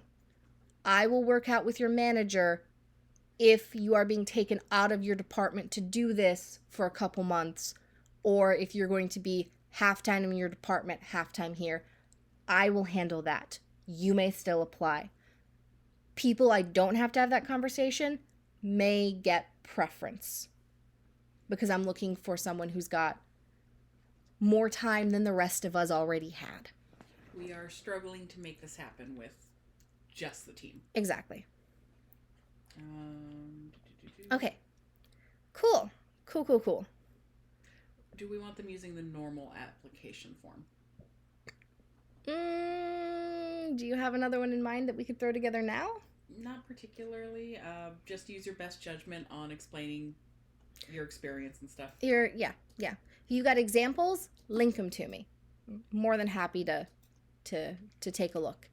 I'm excited to be working with a ton of the creative people here, and you'll discover what it's like to work with me on a project. It'll be fun. It's chaos. I'm so sorry in advance. It is chaos. It's controlled chaos. I usually know what's going on. That's fair. All right. Do we have raffle winners? I do. They're in your DMs. They're in my DMs. All right. Ready for this? I'm going to have to use the name I actually know, not the name that they're going by right now. Kirby is the winner of one. Done. Say their actual name. Atemif? I really hope that's how you say it. You win one Dakino Dakino Abando. I was about to be like, what? Done is putting it in your inventory now. And oh my god, I'm struggling with this tag. J Dean Bean. I'm just going to say it like that. You also win an Abando. Congratulations. It will be in your inventory soon.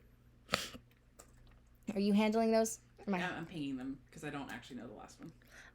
Okay. Make sure you get their Tokotne accounts. But congratulations to our winners. At a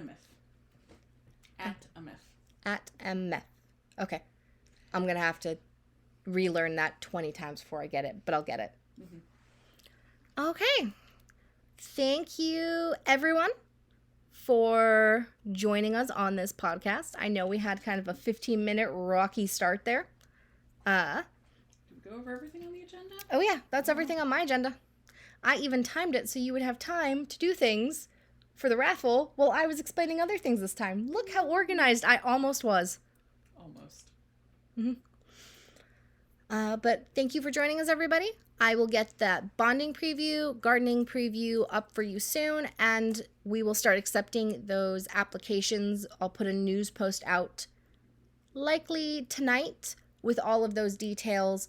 If you were on the podcast, you're welcome to put in your application early. You don't have to wait on the news post. The news post will be for everyone else who wasn't here.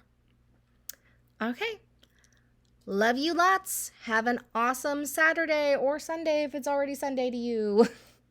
Bye.